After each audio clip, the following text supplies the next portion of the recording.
سيئات أعمالنا من يهد الله فلا مضل له ومن يضلل فلا هادي له وأشهد أن لا إله إلا الله وحده لا شريك له وأشهد أن سيدنا وحبيبنا وطبيب قلوبنا محمد الذي أرسله بالحق بشيرا ونذيرا وداعيا إلى الله بإذنه وسراجا منيرا فقد قال الله سبحانه وتعالى في كلامه المجيد وفي فرقان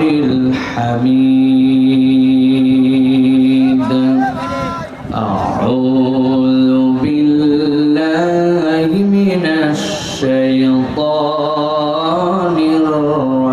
الرجيم بسم الله الرحمن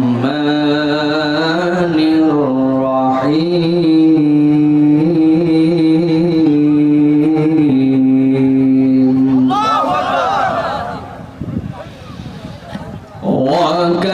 وكذلك أوحينا إليك روحا من أمرنا الله أكبر ما كنت تدري ما الكتاب ولا الإيمان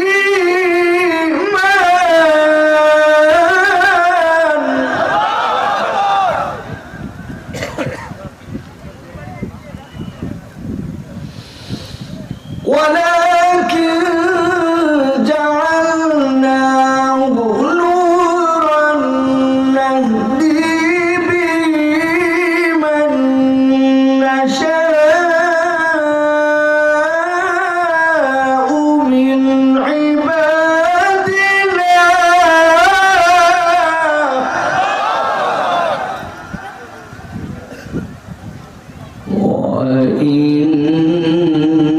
وإنك لتهدي إلى صراط مستقيم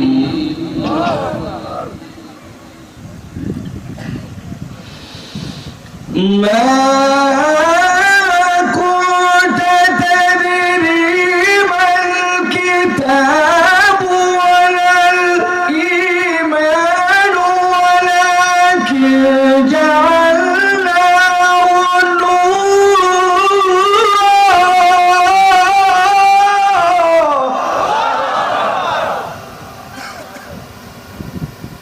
ولكن جعلناه نورا نهدي به من نشاء من عبادنا وإنك لتهدي إلى صراط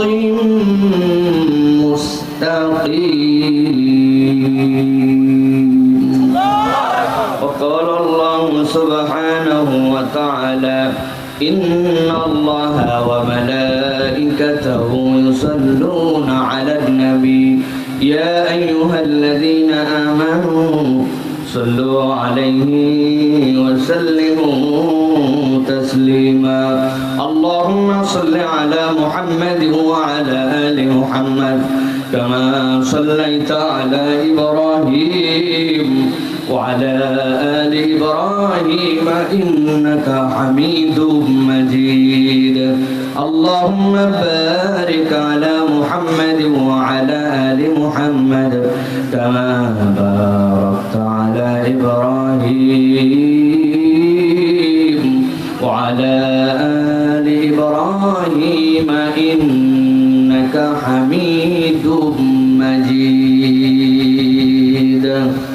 আলহামদুলিল্লাহ আল্লাহ রাব্বুল আলামিনের শুকরগুজার হচ্ছি যে আল্লাহ রাব্বুল আলামিন আমাদেরকে আজকের এই মুবারক 13তম বাৎসরিক ঐতিহ্যবাহী কুমারী গ্রামবাসীর উদ্যোগে চুয়াডাঙ্গার আলমডাঙ্গার কুমারী ফুটবল মাঠে আজকের এই 3 দিনব্যাপী তাফসীরুল কোরআন মাহফিলের 6, 7, 8 আজকের এই শেষ দিবসের শেষ মুহূর্তে শেষ প্রান্তে এসে আমাদেরকে হাজির করেছেন সে আল্লাহর কাছে আমরা সকলে আল্লাহ রাব্বুল আমিনের শেখানো বাক্যে কালিমাতু শুকর আদায় করি। সকলে আনন্দে চিত্তে বুলন্দ আওয়াজে আল্লাহকে খুশি করার জন্য একসাথে পড়ছি আলহামদুলিল্লাহ। ফ্যানটা আরেকটু দিকে ঘুরাই দিতে আমার গায়ে দিয়ে পিছনে চলে যাবে। দরুদ এবং সালাম বর্ষিত হোক মানবতার মহান মুক্তির দূত আকায়ে নামদার তাজেদারে মদিনা আপনার আমার প্রিয় রাসূল জনাবে মুহাম্মদুর রাসূলুল্লাহ সাল্লাল্লাহু আলাইহি ওয়াসাল্লামের প্রতি। আজকের এই মোবারক মাজলিসের সুযোগ্য সম্মানিত সভাপতি, আজকের এই মাহফিলের সম্মানিত অতিথিবৃন্দ, বিভিন্ন পর্যায়ের এখানে আগত উলামায়ে কেরাম, ফুজালায়ে জাম, বিশেষ করে আজকে কথা বলেছেন মাওলানা সাদেকুর রহমান এবং কিছুক্ষণ পূর্বে কথা বলছিলেন আমাদেরই স্নেহধন্য, আমাদের ভালোবাসার, আপনাদের এলাকারই সন্তান মাওলানা হুসাইন আহমেদ মাহফুজ। মূলত আপনাদের এখানের আয়োজন এটা একটা মোবারক আয়োজন, কিন্তু এই আয়োজনে আমাকে আসতে একরকম বাধ্য করছে মাহফুজ। মাওলানা মাহফুজ আমার এমনভাবে ধরছে সে যে না আসলে হবেই না, এরকম নাকি একটা ব্যাপার স্যাপার। তো শেষ পর্যন্ত এদিক সেদিক এলোমেলো প্রোগ্রাম, একদিকে লাইন চেক করে আরেক দিকে আসা, সেরকম করে আপনাদের এখানে আল্লাহ আমাকে আজকে হাজির করেছেন। এজন্য আল্লাহ মাহফুজকে উত্তম বিনিময় দান করেন। এই মাহফিল বাস্তবায়ন যারা করছেন, যারা আমার সামনে উপবিষ্ট আছেন, বিশেষ করে আজকের সম্মানিত অতিথি যারা কোরআন শোনার জন্য আসছেন, আপনারা হচ্ছেন আজকের চিফ গেস্ট প্রত্যেকেই। আল্লাহ রাব্বুল আলামিন যাদেরকে অনুগ্রহ করে এনেছেন, আমার মুরব্বী, আমার তরুণ, আমার যুবক, আমার মা বোনেরা, অজস্র অজস্র মা বোন আসছেন। আপনি চিন্তাই করতে পারবেন না যে কি পরিমাণ মা বোনেরা আসছে। তো সকলকে একবার দোয়া করেছি, আরো একবার দোয়া পাওয়া এবং করার আশায় সালাম নিবেদন করি। আসসালামু আলাইকুম ওয়া রাহমাতুল্লাহ।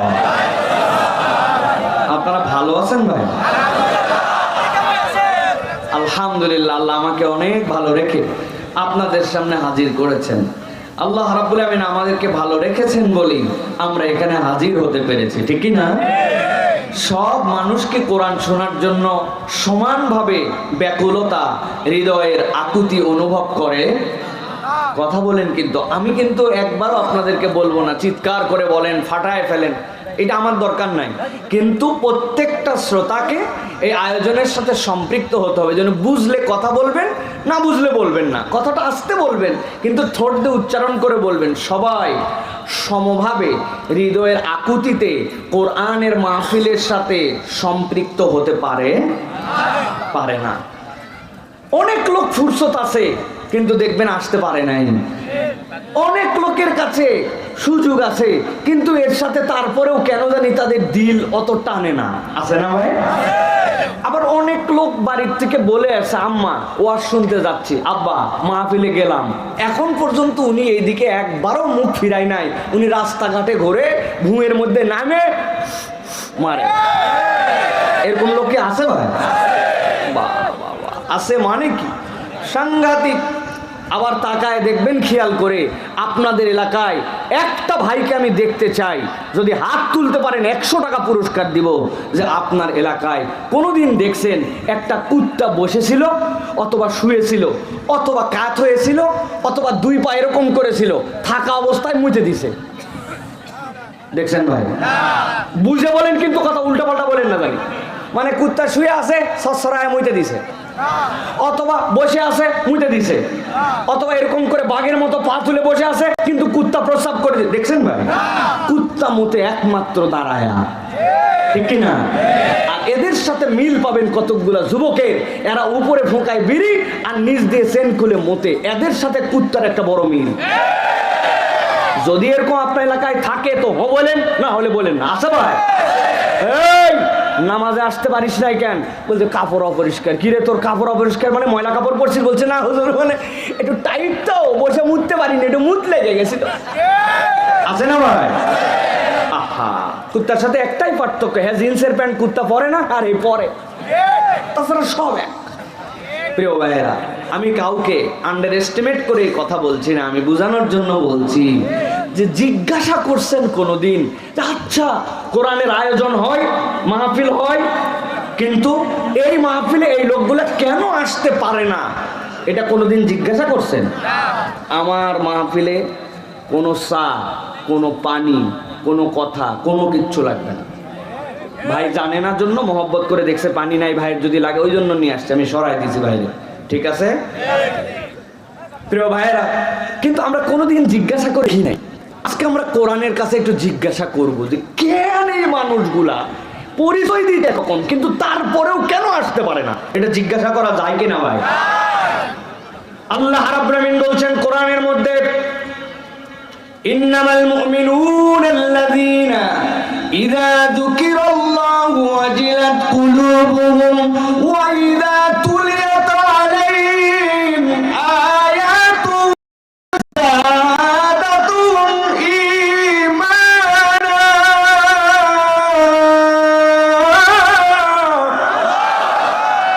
আল্লাহ বলছেন দুনিয়ার মানুষ, তুমি যতই দাবি করো, যতই ভক্কর চক্কর করো, তোমার দাবির দাম আল্লাহর কাছে এক পয়সাও নাই।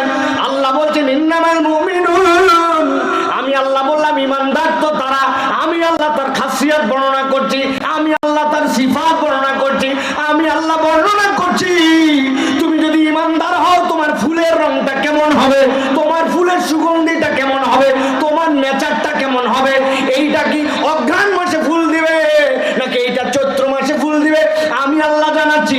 ইন্নামাল মুমিনুন আল্লাযীনা ইযা যুকিরাল্লাহ, মুমিন তো সে যখন তার সামনে আল্লাহর জিকির করা হবে, আল্লাহ বলছেন ওয়াজিলাত কুলুবুহুম, তার ভিতরটা থই থই লাগবে। সুবহানাল্লাহ। দুধ জাল দিছেন, নিচের জাল বেশি হয়ে গেছে, হঠাৎ করে ফাঁপড় দিয়ে উপর দিয়ে পড়ে যাবে, সাথে সাথে হয় জাল কমানো লাগে, না হয় চামচ দিয়ে নড়ানো লাগে যাতে উতলায় না পড়ে যায়। আল্লাহ বলছেন ইমানের পরিচয় হবে, ইমানদার তোমার পরিচয় হবে যদি তোমার হৃদয়ের মধ্যে ইমান থাকে। আল্লাহ বলছেন ওয়াজিলাত কুলুবুহুম, তার অন্তরটা থই থই করবে আল্লাহর জিকির শোনার জন্য। আর আল্লাহ বলছেন ওয়া ইযা তুলিয়াত আলাইহিম আয়াতুহু যাদাতুহুম ঈমানা ওয়া আলা রাব্বিহিম ইয়াতাওয়াক্কালুন।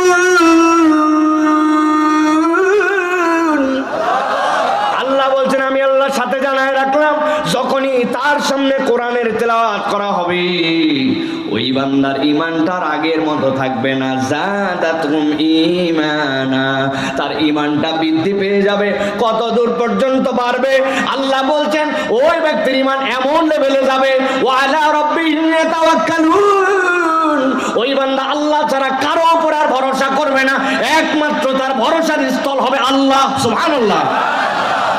তাহলে এবার বুঝে থাকলে বলেন, যেই ব্যক্তির কোরআন টানে না, যেই ব্যক্তি আল্লাহর জিকির হওয়ার পরেও পরিবর্তন হয় না, যেই ব্যক্তি বাড়ির কাছে মাহফিল হওয়ার পরেও রাস্তাতে ঘুরে, যেই ব্যক্তি নানান অজুহাত দিয়ে বলে ওয়াজ অনেক শুনছি, মোবাইলে পাওয়া যায়, এইগুলা ওয়াজ আমার জানাই আছে, আছে না ভাই?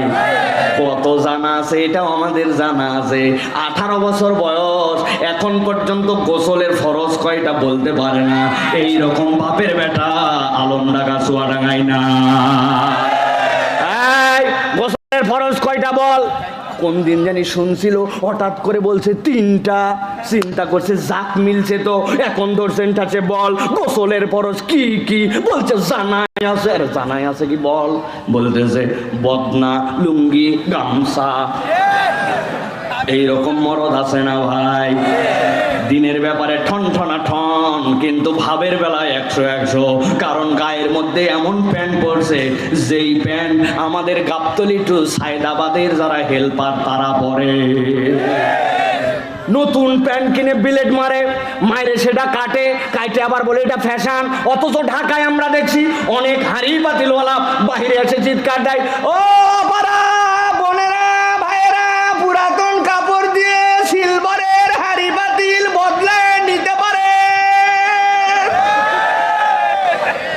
মহিলা আইসে এমন একটা প্যান্ট নিয়ে, যেই প্যান্ট ওর বাচ্চা পরে না, ওর স্বামী পরে না, পড়তে পড়তে ছিঁড়ে ফেলছে, ওইটা দিছে দিয়ে বদলে সিলভারের হাড়ি। উনি আবার নতুন প্যান্ট কিনে প্যান্ট কাটে দিয়ে নাম দিছে স্টাইল। আমি বলছি তুই হেল্পার। আমার আল্লাহ রাব্বুল আলামিন এই জন্য বলছেন, তোমার পরিবর্তনটা তোমার হৃদয় থেকে আসা লাগবে। তোমার হৃদয়ের মধ্যে একটা ডিমান্ড থাকা লাগবে, কোরআনের সাথে তোমার ন্যূনতম একটা সম্পর্ক থাকা লাগবে। আল্লাহ বলছেন তার প্রমাণ হবে যখন আল্লাহর আয়াত তেলাওয়াত করা হবে, আল্লাহর কোরআনের আলোচনা হবে, ওই ব্যক্তি সহ্য করতে পারবে না, শত ব্যস্ততাকে উপেক্ষা করে কোরআন শোনার জন্য হাজির হবে। ঠিক কি না? হুজুর দূরে দূরে মাইক দিছেন, মাইক যদি দূরে থাকে তো দূর থেকে শুনলে সমস্যা কোথায় আছে না ভাই? আমি বলি একটু সমস্যা আছে ভাই। সমস্যাটা হচ্ছে তোর মাইকে শোনার দরকার কি? আমাদের ওয়াজ তো ইউটিউবে আছে, তুই বাড়ির মধ্যে ঢুকে ইউটিউবে শোন। বাইরে বাড়ালি কেন? কথা বলেন। আমি আপনাদের কাছে ছোট্ট একটা উদাহরণ দিব, যারা বুঝবেন তারা কথা বলবেন, আর যারা বুঝবেন না তারা কথা বলবেন না। এই যে আমাদের মোবাইল, এই মোবাইলগুলোতে আমরা দুইভাবে ইন্টারনেট ব্যবহার করি। কয়ভাবে? একটা হচ্ছে সেলফ ডাটা, আর একটা হচ্ছে ওয়াইফাই ডাটা। ঠিক কিনা? এই চাষা আন্দাজি ঠিক করছেন আপনি? আপনার কি এগুলা মোবাইল নাকি? আন্দাজ ইয়াংরা বলবে এগুলা আন্দাজ বাটন মোবাইল না। ঠিক বুঝে বলেন, ইন্টারনেট ব্যবহার করে কয়ভাবে? একটা সেলফ ডাটা, আর একটা হচ্ছে ওয়াইফাই ডাটা। আপনার একটা সেলফ ডাটার বাইরে ওয়াইফাই, যদি আপনার বাড়িতে একটা রাউটার লাগানো আছে, রাউটারে নেটের লাইন আছে, ওইটার মধ্যে আপনার পাসওয়ার্ড আছে, আপনার মোবাইলটা স্মার্টফোন, আপনার মোবাইলটা অ্যান্ড্রয়েড, ওইটার পাসওয়ার্ডটা আপনি জানেন, তাহলে এইটার যদি সমন্বয় হয় তাইলে আর সেলফ ডাটা ব্যবহার করতে হবে না। আপনি তখন আপনার ওই ওয়াইফাই থেকে, রাউটার থেকে আপনি আপনার মোবাইলে নেট ব্যবহার করতে পারেন। ঠিক না? ভালো করে বুঝে থাকলে বলেন। এখন আপনার মোবাইল আছে, ওয়াইফাই আছে, রাউটার আছে, হঠাৎ করে একদিন আপনার আলমডাঙ্গা যাওয়ার প্রয়োজন পড়ছে, অথবা আপনার প্রয়োজন পড়ছে কুষ্টিয়া যাওয়ার। এখন আপনি কুষ্টিয়া অথবা আলমডাঙ্গা, আপনার বাড়ির থেকে এটা 5-7-10 কিলোমিটার দূরে। বুঝে থাকলে উত্তর দিতে হবে, আপনার মোবাইলে তখন ওয়াইফাই রাউটার কাজ করবে তো? কেন? আপনার ইন্টারনেটের লাইন নাই, পাসওয়ার্ড জানা নাই, মোবাইল আপনার স্মার্ট না, কাজ করবে না কেন? বলে হুজুর সব আছে কিন্তু দূরত্বটা বাইরে গেছে, এই জন্য নেটওয়ার্ক আর কানেকশন পায় না। আমার আল্লাহ রাব্বুল আমিন বলছেন, ও বান্দারা যত দূর থেকেই তুমি শোনো, যখন কোরআনের হালাকা কোথাও কায়েম হয়, মানুষ যখন একটা প্যান্ডেলের নিচে এসে হাজির হয়ে যায়, ওইটা আল্লাহর রহমতের ওয়াইফাই জোন হয়ে যায়। সব সময় তুই আল্লাহর কাছে দোয়া করিস, আল্লাহ মাফ করে দে, মাফ করে দে। কিন্তু বান্দা যখন আল্লাহর এই রহমতের বাগানে আসে, আল্লাহ তখন পাশ দিয়ে ফেরেশতাকে দান করায় দেন। ওই ফেরেশতা তখন ওই বান্দার জন্য দোয়া করে, আল্লাহ তোমার বান্দা ওয়াজ শুনে, তোমার বান্দা কোরআন শুনে, তোমার বান্দা হাদিস শুনে, আল্লাহ আমি বান্দার হয়ে তোমার কাছে দোয়া করি, তুমি তোমার বান্দাকে মাফ করে দাও। এটা রাস্তায় থাকলে হয় না, এটা মোবাইলে থাকলে হয় না, এটার জন্য হালাকায় হাজির হওয়া লাগে। বাইরের নাই, এখানে যারা বসে আছে তাদের কোনো কাম নাই, একবারে আপনার দুনিয়ার কাম, এরা ফিরি। এত সোজা না। এটার জন্য ইমানের তাকাজা লাগে, হৃদয় থেকে ভালোবাসা লাগে। ঠিক কিনা? আমার এই ওয়াজ শুনে খবরদার আবার কেউ ভিতরে আসেন না, জানি আমাদের ভিতরে কোনো জায়গা নাই। খবরদার, আপনারা যারা আছেন বাইরে থাকেন, আর গেটে দু চারজন লোক যারা স্বেচ্ছাসেবক আছে তারাই যাও, ঢুকতে চাইলে একজনকার ভিতরে ঢুকতে দিবেন, আর বাইরে যা আছে তাই। আমরা যা আছি কয়জনে আমরা ওয়াজ শুনে যাবো ইনশাআল্লাহ। আছেন তো আপনারা ভাই? তাহলে আমরা এই যে কোরআনুল কারীম শোনার জন্য আসলাম। এখানে কি কোনো জায়গায় কয়েল জ্বলতেছে ভাই? কয়েল কয়েল বন্ধ করো ভাই, আমি বুঝছি। প্রিয় ভাইয়েরা, তাহলে আমরা কোরআনুল কারীম থেকে কিছু কথা শোনার জন্য আমরা আসছি, ঠিক কি না? তাহলে আমরা ইনশাআল্লাহ কোরআন থেকে কিছু কথা শুনে আমরা আমল করার নিয়ত করে তারপরে যাব, ঠিক আছে তো ইনশাআল্লাহ? আল্লাহ রাব্বুল আলামিন যারা আসলো, যারা কোরআন শোনার জন্য এখানে হাজির হলো, আল্লাহ যেন আমাদেরকে এই কোরআনের উপরে শুনে আমল করার নিয়তে বাড়িতে যাওয়ার তৌফিক দান করেন। রাজি আছেন তো বাবা? চুপ করে মুখ বন্ধ করবেন আর হাত দুটো সোজা করবেন, চুপ করে একবারে টান টান করে হাত সোজা করতে হবে। হাত সোজা হয় নাই, সোজা হয় নাই, সোজা হয় নাই, সোজা হয় নাই। হাত নামান, হাত নামান, হাত আগে আগে আগে আপনাদের ওয়াদা দেন যে আপনাদের এই এলাকায় হাত সোজা মানে যদি এইরকম হয়, এইরকম এরকম, তাহলে ভিন্ন কথা। আর হাত সোজা মানে কান বরাবর যদি এরকম হয়, তাহলে এইরকম করে হাত তোলা লাগবে। রাজি আছেন তো ভাই? রাজি আছেন? দেখি হাত সোজা করেন, টান টান করে সোজা করেন। মা বোনেরা হাত সোজা করেন। আপনাদেরকে আমরা দেখতেছি না, কিন্তু আল্লাহ দেখতেছে, ঠিক না? মা বোনদের জায়গা হচ্ছে না, তো এই জায়গা হচ্ছে না, কান্দের উপর উঠবে। কয়বার টানা হয়েছে, কোথায় টাইনে উঠাবেন? কোলের উপর। আপনারা একটু মা বোনেরা সামনে দিকে আগায় উগায় অপর বোনদেরকে ডেকে নেন, কোনো জায়গা নাই তাদের ভিতরে, রাস্তাঘাট কোনো জায়গায় তাদের জায়গা নেই। কিভাবে সম্ভব? আল্লাহ তাদেরকে একটু বসার ব্যবস্থা করে দেখ। হাত সোজা করেন, টান করে।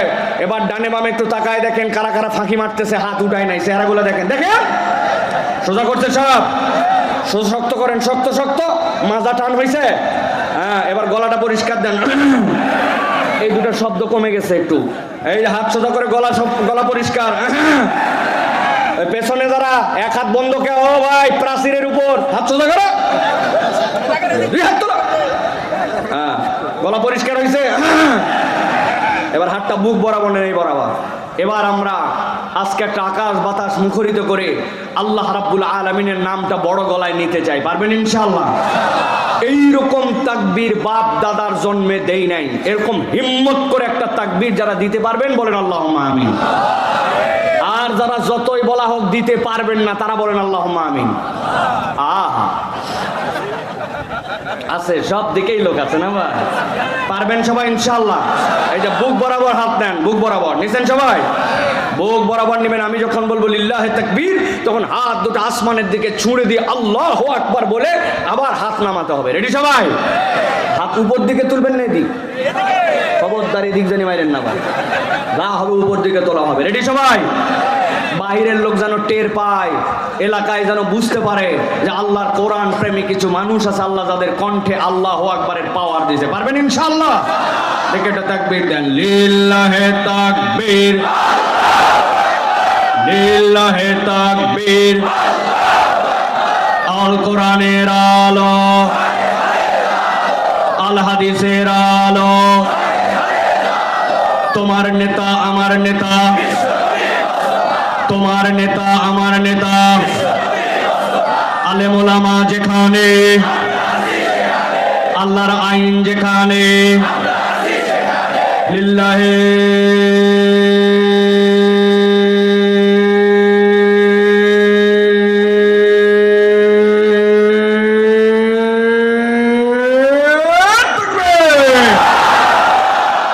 আলহামদুলিল্লাহ, মাশাআল্লাহ। হাত নামান। শয়তান আছে? আর আছে নাই যে? বুঝলেন কেমনে?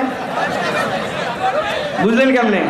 প্রমাণ আছে, প্রমাণ আছে, কিন্তু আপনি জানেন না। তাই আপনাদের এলাকায় মাঝে মাঝে দেখছেন ফজরের সময় আজান হয়, জোহরের সময় আজান হয়, আল্লাহু আকবার, আল্লাহু আকবার, আজান হয় না? আজান হইছে, এতক্ষণ কোনো কথা নাই, বার্তা নাই, কোত্থেকে জানি এটা কুত্তা,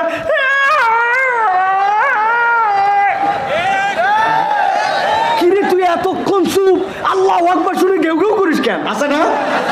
নবীজি বলছেন তোমরা দেখো না, আল্লাহ আমাকে দেখাইছে, আল্লাহু আকবার শুনলে কুত্তা শয়তান দেখতে পায়, শয়তান পালায়, এইটা দেখে কুত্তা চিল্লায়। আল্লাহু আকবার, আল্লাহু আকবার বললে শয়তান পালায়।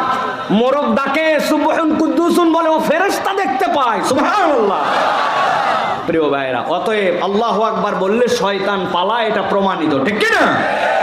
আল্লাহ আমাদেরকে আজকে কোরআনের ময়দান থেকে শয়তান মুক্ত জীবন যাপন করার তৌফিক দেন। চলেন আমরা আর কথা বাড়াবো না, অনেক লম্বা হয়ে গেছে, আমরা রাতও দীর্ঘ হয়ে গেছে। 9:30 আমার ওঠার কথা, সেই জায়গায় 10:30, অলরেডি 30 মিনিট পার হয়ে গেছে ওঠার পরেও। প্রিয় ভাইরা, চলেন আমরা সরাসরি কোরআনের মধ্যে প্রবেশ করব এবং কোরআনুল কারীম থেকে কিছু কথা শুনবো। একটা জবানও বন্ধ রাখবেন না।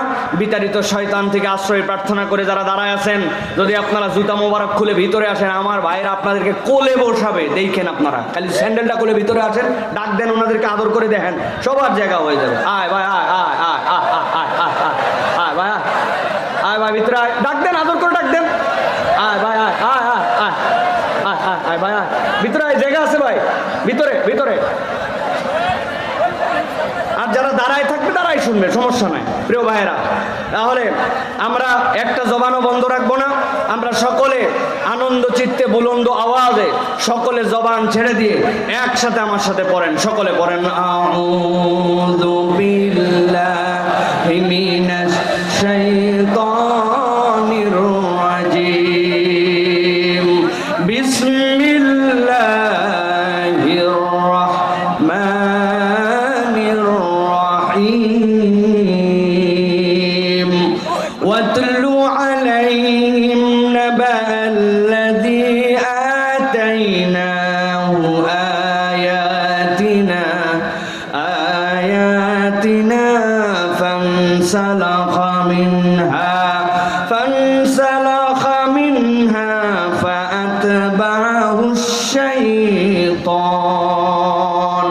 فأتبعه الشيطان فكان من الغاوين। আল্লাহ রাব্বুল আলামিন নবীজি সাল্লাল্লাহু আলাইহি ওয়াসাল্লামকে বলছেন, ও আমার হাবিব, আপনার প্রতি এখন এমন একটা ওহী দেওয়া হচ্ছে, এমন একটা বার্তা দেওয়া হচ্ছে, এমন একটা ঘটনা জানানো হচ্ছে, ওয়াতলু আলাইহিম, আপনি তাদের কাছে এটা তেলাওয়াত করবেন। কোন পর্যন্ত এটার পরিধি? কিয়ামত পর্যন্ত যত মানুষ আসবে তাদের কাছে আপনি এটা তেলাওয়াত করে দিয়ে যাবেন। আল্লাহ বলতেছেন, আপনার কাছে যে ওহী দেওয়া হলো, এইটার তেলাওয়াতের বার্তাটা কিয়ামত পর্যন্ত উম্মতের জন্য মুখাতাব করে দেওয়া হলো। আল্লাহ বলছেন, কি তেলাওয়াত করবেন? নাবা আল্লাযী আতাইনাহু আয়াতিনা, আপনাকে এমন একটা সংবাদ দেওয়া হবে, আল্লাযী, যাকে, আতাইনাহু, আমার পক্ষ থেকে তাকে, আল্লাহ বলছেন যাকে আমার পক্ষ থেকে তাকে, আতাইনাহু আয়াতিনা, আমি আল্লাহ তাকে স্পষ্ট নিদর্শন দিয়েছিলাম, প্রকাশ্য তার জন্য আল্লাহর পক্ষ থেকে আয়াত দিয়েছিলাম। হযরত আব্দুল্লাহ ইবনে মাসউদ বলছেন, আল্লাহ এখানে মূলত কার কথা বলতে চান? তিনি বললেন, আমাদের কওমের মধ্যে কারো কথা আল্লাহ বলতে চান না। আল্লাহ মূলত এখানে যে ব্যক্তির কথা বলেছেন, ওই ব্যক্তিটা মুসা আলাইহিস সালামের সময়ের কওমের মানুষ। লোকটার নাম হচ্ছে বালআম ইবনে আবার। কি এমন ভিআইপি লোক যার কথা আল্লাহ মুহাম্মদ সাল্লাল্লাহু আলাইহি ওয়াসাল্লামের উম্মতকে জানাতেই কেবল বলেন নাই, কিয়ামত পর্যন্ত সংরক্ষণ করবেন আল্লাহ। লোকটার গুনাগুণ কি ছিল? হযরত আব্দুল্লাহ ইবনে মাসউদ বলছেন, ইবাদত করতে করতে এই লোক এমন তবকায় পৌঁছায় গিয়েছিল, এর র‍্যাঙ্কটা এমন উপরে উঠে গিয়েছিল, আল্লাহর এমন আবেদ বান্দা হয়ে গিয়েছিল, আল্লাহর কাছে যে কোনো বিষয়ে কেবল হাত তুলতে দেরি, ওই বান্দার দোয়া কবুল হইতে দেরি হতো না। লোকজন তার কাছে আসলো, ফিরআউনের লোকজন, বালাম, তোমাদের সাথে আমার কথা আছে, কি কথা বলো? বলে, শোনো, আমাদের সমাজের মধ্যে এমন একটা লোক আসছে, ওই লোকটা সমাজের মধ্যে বড় ঝামেলা তৈরি করতেছে। সে বলছে ইলাহ নাকি আমাদের এই ফেরাউন না, ইলাহ নাকি যেইগুলা আসনাম আছে সেইগুলা না, ইলাহ নাকি একজন, তার নাকি আমাদের উপাসনা করা লাগবে। কি একটা ঝামেলা বাঁধাইতে আসার পরের থেকে। বললো, তোমরা কি ওই ব্যক্তির কথা বলছো নাকি? কোন ব্যক্তি? বালআম ইবনে আবার বলতেছে, তাদের কাছে ওই ব্যক্তির কথা বলছো নাকি? বলে, কোন ব্যক্তি? বলে, আমি শুনছি যে এই ব্যক্তি বগলের নিচে এরকম করে হাত দেয়, হাত যেই না বের করে, হাত দিয়ে এমন আলো বের হয়, সব এলাকা আলোকিত হয়ে যায়, তার হাত পুড়ে যায় না, দেখতে সূর্যের মতো লাগে। আবার যখন প্রয়োজন হয় না, আস্তে কাঠটা নিয়ে যায়, আবার আলো বন্ধ হয়ে যায়। এই লোক কি সেই লোক নাকি মাঠের মধ্যে যখন বিরাট বড় পাল নিয়ে সে ভেড়া দুম্বা চড়াতে যায়, যাওয়ার পরে একটা গাছের নিচে যে চুপ করে ঘুমায় যায়, আর হাতের মধ্যে যে লাঠিটা থাকে ওই লাঠিটা গেড়ে দেয় মাঠের এক কোনায়। ওই পালের মধ্যে দিকে কোনো দুম্বা কোনো ভেড়া বের হয়ে যদি একবার এদিক ওদিক যায়, ওই লোক ঘুমে কাজ, কিন্তু যেই লাঠি একাই দাঁড়ায় যায়, পিটাইয়া দুম্বা ভেড়া লাইন মতো নিয়ে আসে, আবার লাঠি জায়গা মতো দাঁড়ায় যায়। ওই লোকের কথা বলতেছো নাকি? বলে হ্যাঁ হ্যাঁ ওই লোকের কথাই বলছি। এই লোকই বড় ঝামেলা তৈরি করছে, তুমি এর বিপক্ষে একটু বদদোয়া করো। বালাম বলল না, এই লোক তো সত্য হলেও হতে পারে, আমি তার বিপক্ষে কেমনে বদদোয়া করে? লোকজন বলতে শুরু করলো, তোমার কাছে কি আমরা ওয়াজ শুনতে আসছি নাকি মিয়া? আর আমরা কি কেবল আমাদের স্বার্থে আসছি নাকি? তোমারও স্বার্থ আছে। আমার কি স্বার্থ? বলে তোমার কাছে আসছি দোয়া কবুল হয় বলে, হাদিয়া তো পানি আছে, লোকজন তোমারে আবেদ বলে, লোকজন তোমারে দাম দেয়। কিন্তু এই লোক যদি সমাজে প্রতিষ্ঠিত হয়ে যায় তাহলে লোকজন তো তার কাছেও যাবে, তোমার তো তখন পাওয়ার চলেও যেতে পারে। অতএব তোমার স্বার্থে আসছি, বদদোয়া করলে তুমি একাই বাঘ। ধোকায় পড়ে গেল, আল্লাহর কাছে হাত তুললো। রব্বুল আলামিন দয়া করে মেহেরবানি করে মুসাকে দল বলছো তুমি ধ্বংস করে দাও। এক মুহূর্ত দেরি হয় নাই, আল্লাহ ওহী করে তার কাছে বার্তা পৌঁছায় দিলেন, ইলহাম করে জানালেন, ও বালাম এতদিন পর্যন্ত তোর দোয়া কবুল হয়েছে, কিন্তু আজকে সত্য জানার পরেও, হক পরিষ্কার হওয়ার পরেও, আল্লাহর বিধান তোর কাছে ক্লিয়ার থাকার পরেও তুই কেবল ব্যক্তি স্বার্থে নিজের দিকে তাকায়া আল্লাহ রব্বুল আলামিনের আয়াত থেকে মুখ ফিরাই নিছিস। এই জন্য আমি আল্লাহ জানায় রাখলাম, যতদিন তুই হায়াতে থাকবি দুনিয়ায় কখনো কোনো দোয়া আর তোর কবুল করা হবে না। আল্লাহ কোরআনে বলছেন, ওয়াতলু আলাইহিম নাবা আল্লাযী আতাইনাহু আয়াতিনা ফানসালাখা মিনহা ফাআতবাহু আশ-শাইতানু ফাকানা মিনাল গাওয়িন।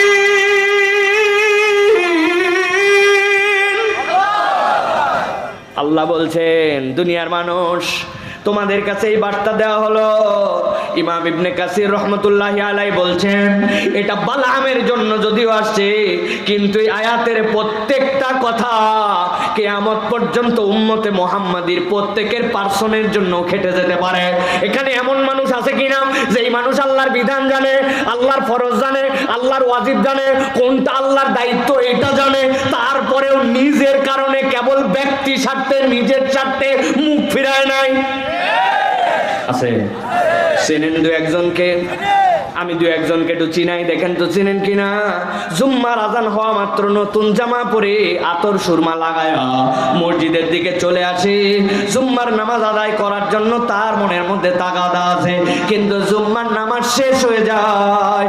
ওই ব্যক্তির সপ্তাহে আসর আসে, মাগরিব আসে, এশা আছে, ফজর আছে।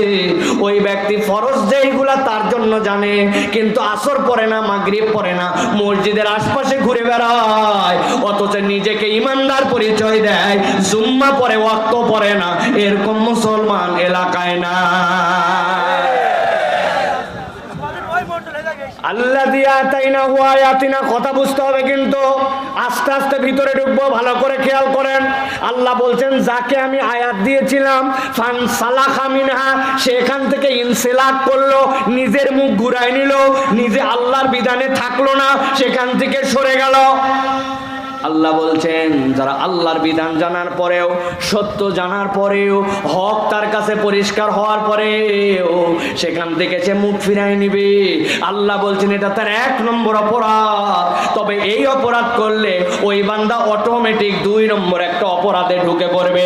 আল্লাহ বলছেন, ফাআতবাহু আশ-শাইতানু ফাকানা মিনাল গাওয়িন। আমি আল্লাহ বললাম, যার এই অপরাধ থাকবে, ফাআতবাহু আশ-শাইতান, শয়তান তার পিছে লেগে যাবে। আর একবার শয়তান যার পিছে লাগবে, আল্লাহ বলছেন ওই ব্যক্তির ধ্বংস অনিবার্য। নাউজুবিল্লাহ। বোঝেন নাই কথাটা? আর একটু ভিতরে ঢুকাতে হবে। আপনারা চুয়াডাঙ্গার মানুষ, বলেন তো ভাই, মাঝে মাঝে আপনারা বাচ্চা কাচ্চাকে এরকম করে বকা দেন কিনা? আমরা কিন্তু মাঝে মাঝে বকি। এই খবরদার বাদরামি করবি না, বলেন ভাই, একটু কথা বলেন। এই শয়তানি করতেছিস কেন? খবরদার শয়তানি করবি না, বলেন কিনা? মানে কি? মানে হচ্ছে মানুষের বাচ্চা তুই, তোর কাজ হচ্ছে মানুষের মতো, কিন্তু তুই বাঁদর যেরকম ছটপট করে উল্টা পাল্টা করে, তুই বান্দরের মতো কাজ করতেছিস, তার মানে তুই বাঁদরের অনুসরণ করতেছিস। শয়তানি এই কাজ মানুষের না, এটা শয়তান করছে। অবাধ্যতা, বেয়াদবি, অসভ্যতা, অশ্লীলতা, কথা না শোনা, এটা শয়তানের স্বভাব। এই তুই কেন এটা করতেছিস? তুই শয়তানি করতেছিস কেন? বলি কিনা? কিন্তু ইন্টারেস্টিং কথা, আল্লাহ উল্টাটা বলতেছেন, একবার যে আল্লাহর বিধান থেকে মুখ ফিরাই নিবে ওই ব্যক্তি শয়তানের অনুসরণ করে না। ফাআতবাহু শাইতান, আল্লাহ বলতেছেন শয়তান তার অনুসরণ করতে শুরু করে। নাউযুবিল্লাহ। আল্লাহ বলছেন যখন শয়তান কারো অনুসরণ করতে শুরু করে, আল্লাহ বলছেন ফাকানা মিনাল গাওয়িন, আমি আল্লাহ জানাই রাখলাম ওই ব্যক্তির পথ ভ্রষ্ট হওয়া ছাড়া আর কোনো উপায় নাই। ঠিক না? একসাথে সবাইকে বলতে হবে এখন। এখানে তাহলে অপরাধ পাইলাম কয়টা? কথা বলে না পিছনে, কয়টা? এই সামনে চুপ করে থাকেন, কয়টা? হ্যাঁ, ভালো করে বলতে হবে। অপরাধ পাইলাম কয়টা? ভালো করে মনে রাখেন। আমি জায়গা মতো জিজ্ঞাসা করব, হিসাব আবার বরাবর করা লাগবে। সামনে বাড়ি চলেন। আল্লাহ বলতেছেন ও আমার হাবিব, আপনি আপনার উম্মতের জন্য তেলাওয়াত করেন, ওয়ালাউ শিনা লারাফা'নাহু বিহা ওয়ালাকিন্নাহু আখলাদা ইলাল আরদি ওয়াত্তাবা হাওয়া। আল্লাহ বলছেন নবী আপনি জানাই রাখেন, ওয়ালাউ শিনা, যদি আমি আল্লাহ রাব্বুল আলামিন চাইতাম, লারাফা'নাহু বিহা, ও যে আল্লাহর কথা শুনলো না, গাদ্দারি করলো, মাতব্বরি করলো, পণ্ডিতি করলো, আল্লাহর বিধান জেনে বুঝে সেখান থেকে মুখ সরায় নিল। আল্লাহ বলছেন যদি সে আল্লাহর বিধান অনুসরণ করত, লারাফা'নাহু বিহা, আমি আল্লাহ চাইলে এর দ্বারা তার মর্যাদা বাড়ায় দিতে পারতাম। সুবহানাল্লাহ। কিন্তু আল্লাহ বলছেন সে আগে দুইটা অপরাধ করছে, এবার সে সামনে আরো দুইটা অপরাধ করলো। আগে দুইটা পরে দুইটা, একসাথে বলেন তাহলে টোটাল অপরাধ কয়টা? কয়টা? হাতগুলা সব রেডি করেন। ডান হাত, ডান হাত, এগুলা বাদ দেন, খোলেন। ডান হাত রেডি করবেন। আমি যেই জিজ্ঞাসা করব টোটাল অপরাধ কয়টা, একসাথে হাত তুলে বলতে হবে 4টা। টোটাল অপরাধ কয়টা? হাত নামান, সব হাত ওঠে নাই। ওই যে মুরব্বী চাদরের তো হাত বাইর করছে, মানে কার্তিক মাস পার করে ফেলতেছে, এত ঠান্ডা লাগছে। হাতটা বাইর করেন চাদর থেকে, বাপ রেডি হন। টোটাল অপরাধ কয়টা? আরেকবার লাস্ট, টোটাল অপরাধ কয়টা? চিন্তা করবেন সাইফুল্লাহ ভাই কি শুরু করলেন, হাত তোলা লাগবে, 4টা দেখান লাগবে, কারণ কি? এর কারণ আছে। আপনাদের এখানে 13তম মাহফিল। আমি যদি আপনাদের কাছে জিজ্ঞাসা করতে চাই, 500 টাকা পুরস্কার দিব। গত বছর কয় দিন ব্যাপী হয়েছে জানি না। প্রথম দিনের প্রথম বক্তা যে ওয়াজ করছিল, ওই বক্তা কি ওয়াজ করছিল বলেন তো জানা নাই, আছে কিনা? ঠিক আগামীকালকেও আপনারা আবার বাইরে যায় চায়ের দোকানে বসে বলবেন এ বহু ওয়াজ হয়েছে, কিন্তু গতকালকে একটা বক্তা ছিল ফাটাফাটি। একজন বলছে ভাই আমি চুয়াডাঙ্গা থাকার কারণে ওয়াজে আসতে পারি নাই, এত ফাটাফাটি ওয়াজ, কি ওয়াজ করছে? বলছে তা বলতে পারবো না, কিন্তু ফাটাইছে। আছে না? আর মহিলারা যতগুলো আসছে আপনি মনে করছেন সবগুলো ওয়াজ শুনতেছে? হয়ে গেছিল কাম। আসার পরে এ বু তোর বেটি দেখছি ছোট, সেটার আবার সোল হচ্ছে। এই যে শ্বশুর বাড়ি কোন জায়গা, বিয়াইকে তাওইকে গল্পে ওয়াজ শেষ। এই জন্য আমি আপনাদের কাছে বারবার বলতেছি যাতে আজকের ওয়াজটা অন্তত পক্ষে বাড়িতে যায়। এই জন্য বলছি, তাহলে আল্লাহ যেই জায়গায় নবীকে বলছেন আপনি তেলাওয়াত করে শোনান। প্রথমে অপরাধ 2টা, আল্লাহ বলছেন যদি আমি চাইতাম তাহলে তার মর্যাদা আসমানে তুলতাম, কিন্তু সে সামনে আরো 2টা অপরাধ করলো। একসাথে বলেন এবার, তাহলে টোটাল অপরাধ কয়টা? মাশাআল্লাহ। এই না হলো শ্রোতা, আল্লাহ বলছেন নবী আপনি জানান 3 নম্বরে সে কি করলো? ওয়ালাকিন্নাহু আখলাদা ইলাল আরদ, আল্লাহ বলতেছেন সে 3 নম্বর একটা অপরাধ করলো, সেটা হচ্ছে নিজের মুখটাকে নিরেট জমিনমুখী করে দিল। আখলাদা ইলাল আরদ, সে নিরেট দুনিয়াদার হয়ে গেল। আরবিতে খুলদুন শব্দের অর্থ এমন প্রাণী যেই প্রাণী চতুষ্পদ, মুখ থাকে কিন্তু মুখটা সবসময় মাটির দিকে নামানো থাকে। এরকম প্রাণী চিনেন?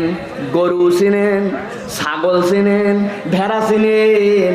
মাথা মাঝে মাঝে উঁচু করলেও আর মুখ সব সময় নিচের দিকে থাকে। এইটা হচ্ছে আরবিতে খুলদুন।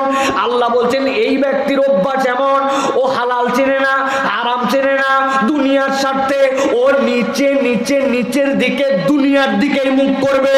তার দুনিয়া চাই আর দুনিয়া চাই। এরকম লোক আছে না ভাই? কারা তারা? প্রথমে 2টা লোক চিনাই, দেখেন তো আপনারা চিনেন কিনা। ঈদের মধ্যে বাজার করতে গেছেন এক দোকানে, যাওয়ার পরে আপনি গেছেন 10:30টার দিকে। আপনাকে দেখে বলতেছে আপনি আমার বোনের কাস্টমার, এই জন্য আপনাকে এটা আমি দিতে চাই।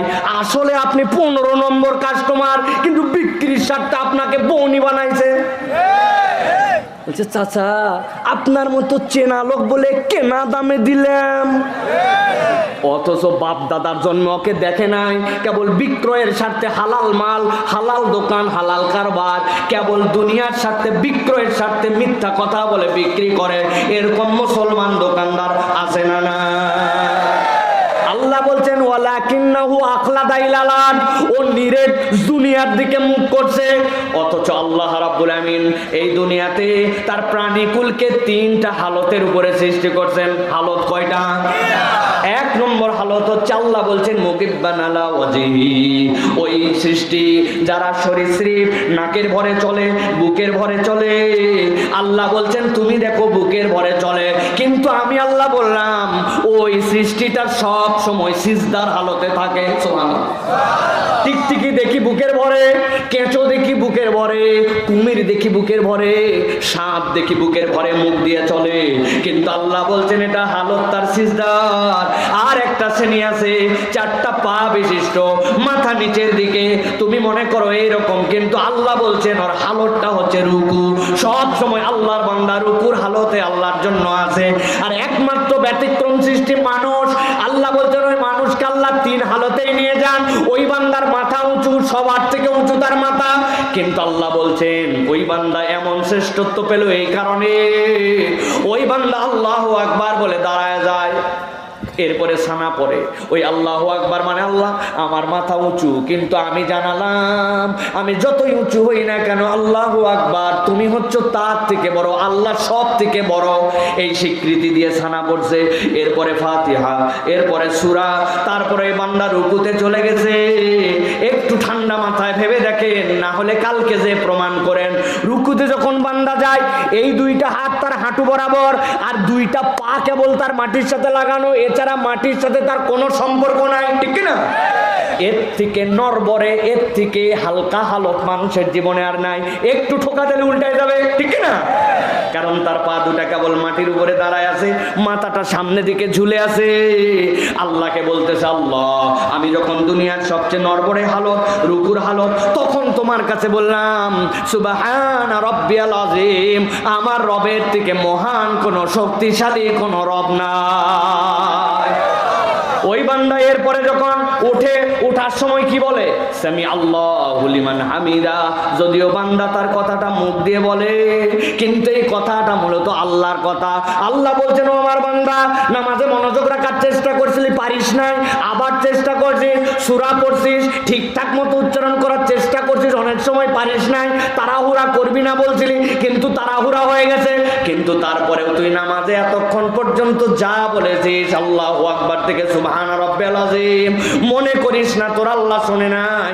সামি আল্লাহু লিমান হামিদা, যেই ব্যক্তি আল্লাহর প্রশংসা করে আল্লাহ তার প্রশংসা শোনে।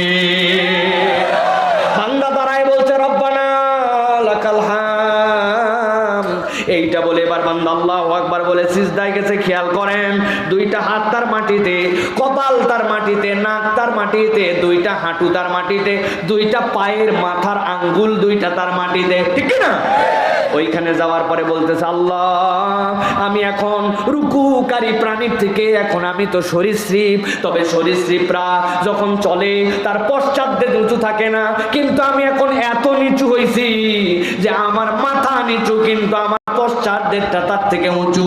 আমি এই 7টা অঙ্গে তোমার কাছে সিজদা দিলাম, আমি এর থেকে নিচে আর নামতে পারি না, কিন্তু সেখানে আমি সাক্ষ্য দিচ্ছি সুবহানা রাব্বিয়াল আ'লা। আল্লাহ আমি যখন সবচেয়ে নিচে, আমি ঘোষণা দিলাম আমার রব হচ্ছেন সবচেয়ে উপরে। নবীজি বলছেন ওই বান্দা সিজদায় যায় যদি আল্লাহর কাছে চাওয়ার মতো চাইতে পারে, আল্লাহ ওই সিজদায় তাকে যা চাইবে তাই দিবে। সুবহানাল্লাহ।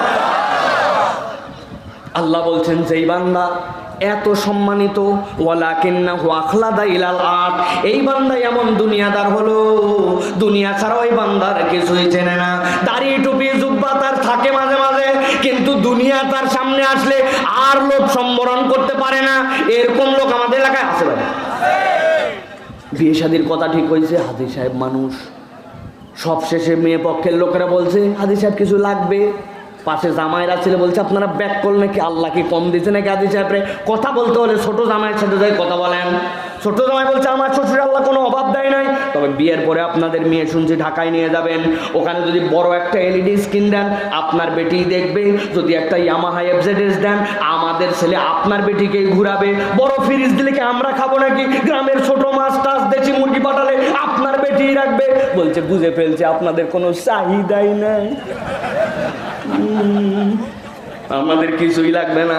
সুন্দর করে এই কৌশলে বিয়ে শাদীর মধ্যে হালাল গুলার পাশে পাশে যৌতুক নামে হারাম খায়, এরকম মুসলমান আমাদের এলাকায় না। বাবা সব রুগী আছে দেখে এই জায়গা। আল্লাহ বলছেন ওয়ালাকিন্নাহু আখলাদা ইলাল আরদ, এই ব্যাককলটা নিরেট দুনিয়াদার হয়ে গেছে, ওর দুনিয়ার কাছে কোনো কিচ্ছু তার কাছে পরোয়া করে না, দুনিয়া তার লাগবে যেমনে হোক। আল্লাহ বলছেন এরকম মানুষ এই সমাজে আছে। বাপ মারা যাওয়ার সময় বলে গেছিল তুই আমার বড় ছেলে মেজো ছেলে, তুই হচ্ছে মেয়েদের ভাই, আমার সম্পত্তি ভাগ করে খেতে পারলাম না বাবা, ইনসাফ মতো তোর বোনদেরকে সম্পদ বুঝায় ভাগ করে দিবি। উনি বুড়া হয়ে গেছে, হজ করে আসছে, আজ পর্যন্ত বোনের জমি ঠিক মতো ফেরত দেয় না, কিন্তু দাড়ির মধ্যে মেহেন্দি লাগায়া পাম ভাম বিরাট বড় জুব্বা পরে ঘুরে বেড়ায়, এরকম মুসলমানও কিন্তু সমাজে আছে ভাই। ওয়ালাকিন্নাহু আখলাদা ইলাল আরদ, আল্লাহ বলছেন ও হচ্ছে নিরেট দুনিয়াদার, ওর জাহান্নাম হোক আর যাই হোক ওর দুনিয়া লাগবে, দুনিয়া একদিক সে একদিক, ঠিক না? যদি আপনি এটা করেন আপনার কি ক্ষতি হবে জানেন? আমাদের সালাফরা অনেক গল্প বলেছেন আমাদের জন্য বোঝানোর জন্য। একটা গল্প বলি আপনাদেরকে। এক লোক জেলে মানুষ, মাছ ধরে, চেনেন তো ভাই? ও একদিন কোত্থেকে একটু ইংরেজি শিখছে, ইংরেজি শিখে একদিন বলতেছে নৌকার উপরে বসে আই লাভ ইউ ওয়াটার। যে একজন শুনছে, শুনে বলছে কিরে কি বললি তুই? বলে আমি বলছি আই লাভ ইউ ওয়াটার। কিরে? মানুষ বলে I love my wife, I love my daughter, তুই বলিস ওয়াটার। বলছে রাখ, না বুঝে বলি নাই। কি বুঝছিস? বলতেছে শোন, আমার জাল খাওয়াই কোথায়? পানিত। নাও ভাষায় কোন জায়গায়? পানিত। মাছ ধরি কোন জায়গায়? পানিত। এইগুলা বেচে যে ঘর সংসার চালায় কি দিয়া? ওই পানিত। বলতেছে এই জন্য আমি বলছি পানি আমার জান, পানি আমার প্রাণ, আই লাভ ইউ ওয়াটার।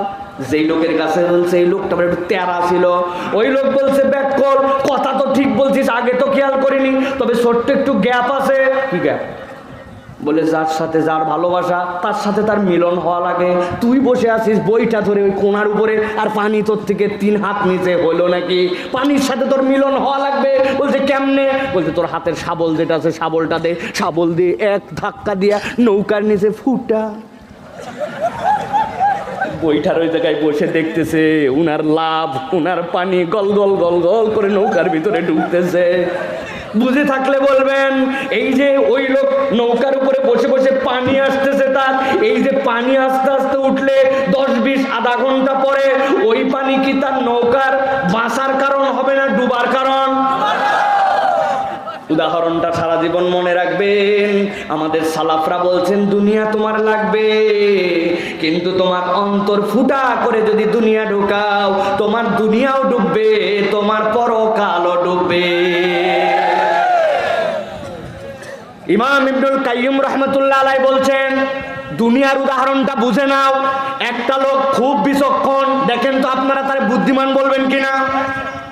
এত চালাক যে হঠাৎ করে একদিন রোদের মধ্যে দেখছে তার ছায়া সামনে, চিন্তা করছে আজকে তোকে ছাড়বো না, ধরবই। ছায়ার পিছে দিছে দৌড়, ধরতে পারবে তো ভাই? ইমাম ইবনুল কাইয়্যিম বলছেন তুমি যদি দৌড়াতেই থাকো তোমার ছায়ার পিছে, তোমার ছায়া তুমি ধরতে পারবা না। কিন্তু তুমি যদি তোমার কাজ ঠিকঠাক মতো করো, জেনে রাখো তুমি দুনিয়ায় থাকা অবস্থায় তোমার ছায়াও তোমাকে ছাড়বে না। তাহলে তুমি যদি আল্লাহর দিকে মুখাপেক্ষী হও, দুনিয়া তোমার পিছে লেগে যাবে। আর যদি দুনিয়ার পিছে দৌড়াও, ওই ছায়ার মতো দুনিয়া ধরতে পারবে না, আখেরাত এসে যাবে। আল্লাহ এই জন্য বলছেন তার 3 নম্বর অপরাধ কি? ওয়ালাকিন্নাহু আখলাদা ইলাল আরদ ওয়াত্তাবা হাওয়া ফামাসালুহু কামাসালিল কালব ইন তাহমিল আলাইহি ইয়ালহাস আও তাতরুকু ইয়ালহাস যালিকা মাসালুল কওমিল্লাযীনা কাযযাবু বিআয়াতিনা। আমার আল্লাহ বলছেন ওই ব্যক্তির 3 নম্বর অপরাধ, সে গরু ছাগলের মতো নিরেট দুনিয়াদার হলো, হালাল হারাম সত্য মিথ্যা কিচ্ছু বাদ বিচার করে না। এবার চলেন 4 নম্বর অপরাধ। আল্লাহ বলছেন নবী আপনি জানান ওই ব্যক্তির 4 নম্বর অপরাধ কি ছিল? ওয়াত্তাবা হাওয়া, সেই ব্যক্তি তার নিজের নফসের ইতাআত করে, আল্লাহ রাখে, আবার যখন লাগে তখন নিজের অন্তরও তার ইলাহ হয়, তার অন্তরের কথাও সে শোনে। আল্লাহ মানে তত দূর যত দূর তার লাগে, আবার যেখানে যে মনে করে লাগবে না সেখান থেকে তার মন যা বলে সেই কথা শোনে। এরকম মানুষ আমাদের মধ্যে আসেনি ভাই? বুঝে বলতে হবে, আছে।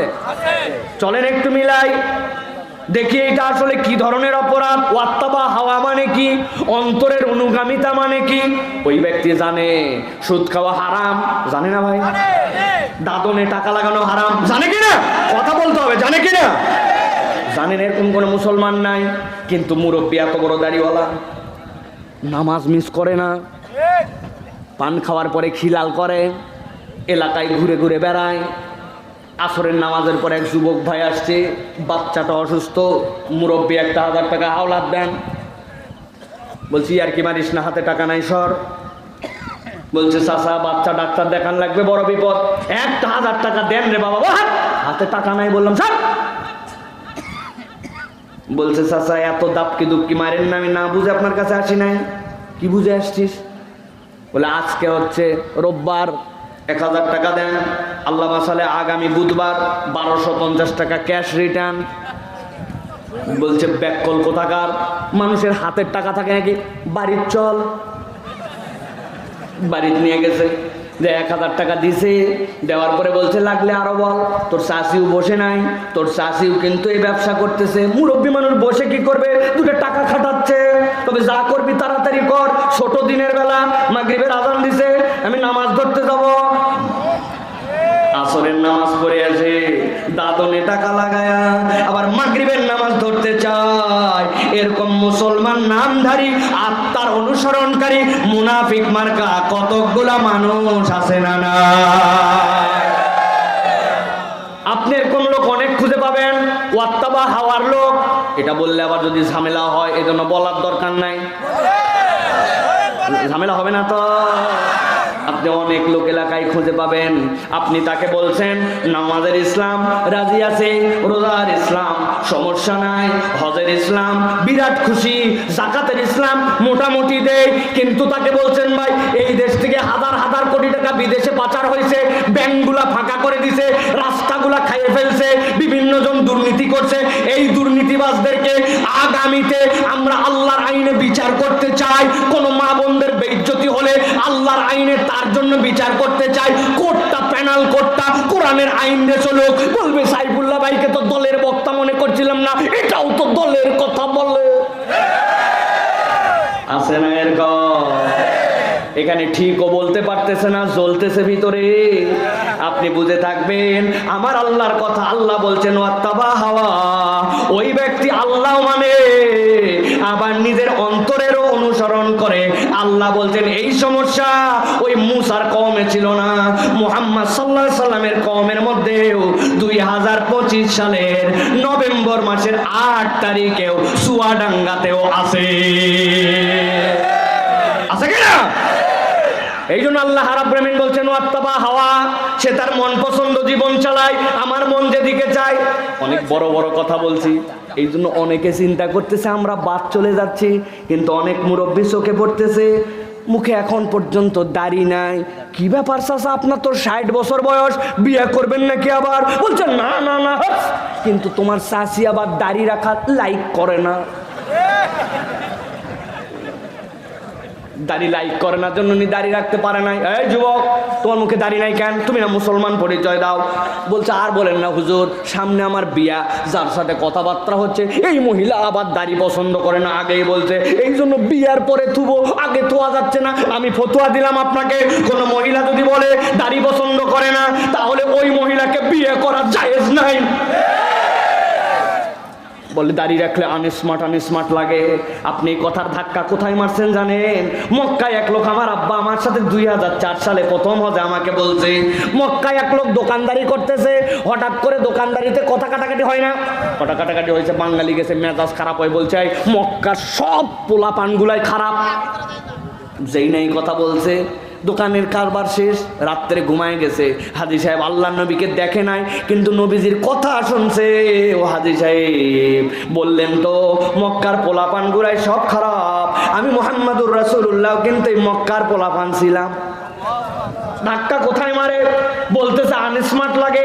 নবী পৃথিবীর সবচেয়ে স্মার্ট, তার মুখে দাড়ি ছিল। নবী বলল দাড়ি রাখো, দাড়ি রাখা ফরজ, কেটো না, এই জন্য এটা কাটা হারাম। বলল বড় করো, এই জন্য ওয়াজিব। আপনি বলেন চুলকায়, আপনি বলেন রাখতে পারি না, আনস্মার্ট লাগে না। আল্লাহ বলছেন ওয়াত্তাবা হাওয়া, সমস্যা এটা না, তুই আল্লাহর কথাও কতকটা শুনিস, আবার তোর নফসেরও কথা শুনিস, ঠিক না? এরকম লোক আসো ভাই। জীবন পরিবর্তন করার জন্য যদি বসো, তাহলে কোরআনের আয়াতের পরে তোমার সাবধান হওয়া লাগবে। হুজুর আপনাদের এক সমস্যা, দুনিয়ার ওয়াজ তো খালি এই ওয়াজ করেন, আছে না? আমি কারণ বলে দেই, আমি কি জন্য বলি, কারণটা বলি। কবরে চলে গেছেন সব লোক, আপনার জানাজায় আসছিল, নবীজি বলছেন বান্দাদের পায়ের শব্দ যেগুলা জুতার, যেই না শেষ হয়ে যায়, ওই বান্দার হালতে কবর, ওইখানে তার ফেরেশতা আসে, এরপরে তাকে জিজ্ঞাসাবাদ করে। জিজ্ঞাসার একটা জিজ্ঞাসা হচ্ছে মান নাবিয়ুকা, তোমার নবীকে জানেন তো? মুখস্থ করছি হুজুর, ঠেকায় কে? বাংলা উচ্চারণ লেখে মুখস্থ করছি, নবী মুহাম্মাদুর রাসূলুল্লাহ আশিস, এত সোজা না। আল্লাহ বলছেন, অথবা প্রশ্নটা একটু প্যাসিভ ভয়েসে হতে পারে, মান হাদার রাজুলুল্লাযী বুইসা ফি কবরিক। আপনার ছেলে সৌদি আরবে থাকে, আমেরিকায় থাকে, আপনার ছেলে ঢাকায় থাকে, মাঝে মাঝে হোয়াটসঅ্যাপে ভিডিও কল দেয়, ইমোতে কল দেয়, মেসেঞ্জারে কল দেয়। আল্লাহ বলতেছেন নবীরে যদি দেখানো হয়, দেখো তো ইনাকে, চিনো নাকি? আপনি দেখবেন নবী শুভ্র সুন্দর দাড়ি, আর তার উম্মতের মুখে দাড়ি নাই। উম্মতের টুপি কবরে যায় না, জুব্বা কবরে যায় না, পাগড়ি কবরে যায় না, হাজি রুমাল কবরে যায় না। ওই কবরের ড্রেস একটাই, কিন্তু দায়েমি সুন্নাতে যাবে, পুরুষের সাথে কবরে দাড়িটা যায়, ঠিক না? তারপরেও যদি আপনি পরিবর্তন না হন, হাওয়া, এই ব্যক্তিটা নিজের নফসের অনুসরণ করে, ও আল্লাহ চেনে, আবার যেখানে লাগে না সেখানে তার নফস, সেখানে তার অন্তরই তার ইলা। অনেক মহিলা আসছে ওয়াজ শোনার জন্য, 60 বছর বয়স, হাত মোজা, পা মোজা, কপাল বান্দা, দেখাই যায় না, এই রকম ভাবে পর্দা পুশিদা, কিন্তু সাথে একটা নিয়ে আসছে 18 বছর বয়স, ওইটার কেবল 2 পিস, 3 পিসটা আছে, কিন্তু ওটার গলাদের দড়ির মতো পিছন দিক চলে গেছে, উনার বুক পিঠ সব ফাঁকা। যাই বলছে চাচি 60 বছর বয়স হলে মোজা না হলেও চলে, আপনার মেন্স বন্ধ হয়ে গেছে, আপনার শাহওয়াত কমে গেছে, আপনার এইগুলার থেকে আল্লাহ আপনাকে রুখসত দিছে, কিন্তু যেইটার পর্দা করা লাগবে ওইটার অবস্থা এরকম বেকায়দা এটা কেন? বলছে রাগ বাবা রাগ, আমিও বিয়ের পরে পর্দা শুরু করছি, আমার নাতিও বিয়ের পরে পর্দা ধরবে। অথচ উনি হাজী সাহেবের বাড়ির লোক, উনি গাজী সাহেবের বাড়ির লোক, উনি নামাজি সাহেবের বাড়ির লোক, বউ পর্দা করে না। চিন্তা করছে গ্রামে পর্দার বিধান ভিন্ন আর শহরে পর্দার বিধান ভিন্ন। ডাক্তার দেখানোর সময় পর্দা করে, কিন্তু পুরা মহল্লা বেড়ায় যখন তখন পর্দা লাগে না। আছে ভাই? এটা কার মধ্যে? ওয়াত্তাবা হাওয়া। আল্লাহ বলতেছেন এটা তোমার জন্য 4 নম্বর অপরাধ। এবার তাহলে একসাথে বলেন তো, প্রথমে ছিল 2টা, পরে 2টা, দেখেন তো মিলে কিনা।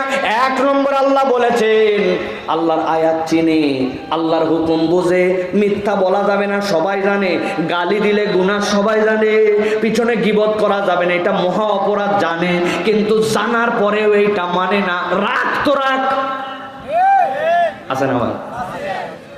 ডানে একজন বসছে, বামে একজন, মধ্যে একজন। আসরের নামাজের পরে 3 জনই পাক্কা মুসল্লি। ডানের জন বলতেছে আর বলিস না, ইমাম সাহেবের অবস্থা 2টা সমস্যা, ইমাম সাহেবের 2টা দোষ। উনি বলছে, পাশের জন বলছে ব্যাক কলগুলো পুরাতন হয়ে গেছে, নতুন 2টা আছে শোন। নতুন 2টা বলছে, মধ্যের জন কথা বলে না। অনেকক্ষণ পরে মাঝের লোক বলছে তোমরা যা আলোচনা করতেছো আমি কান খাড়া করে শুনতেছি, এগুলা কথা বলা ঠিক না, না বলেও পারি না, আল্লাহ মাফ করুক, কথা ঠিক। বুঝেননি না? এইগুলা কথা বলা ঠিক না, না বলে পারি না, আল্লাহ মাফ করুক, কথা ঠিক।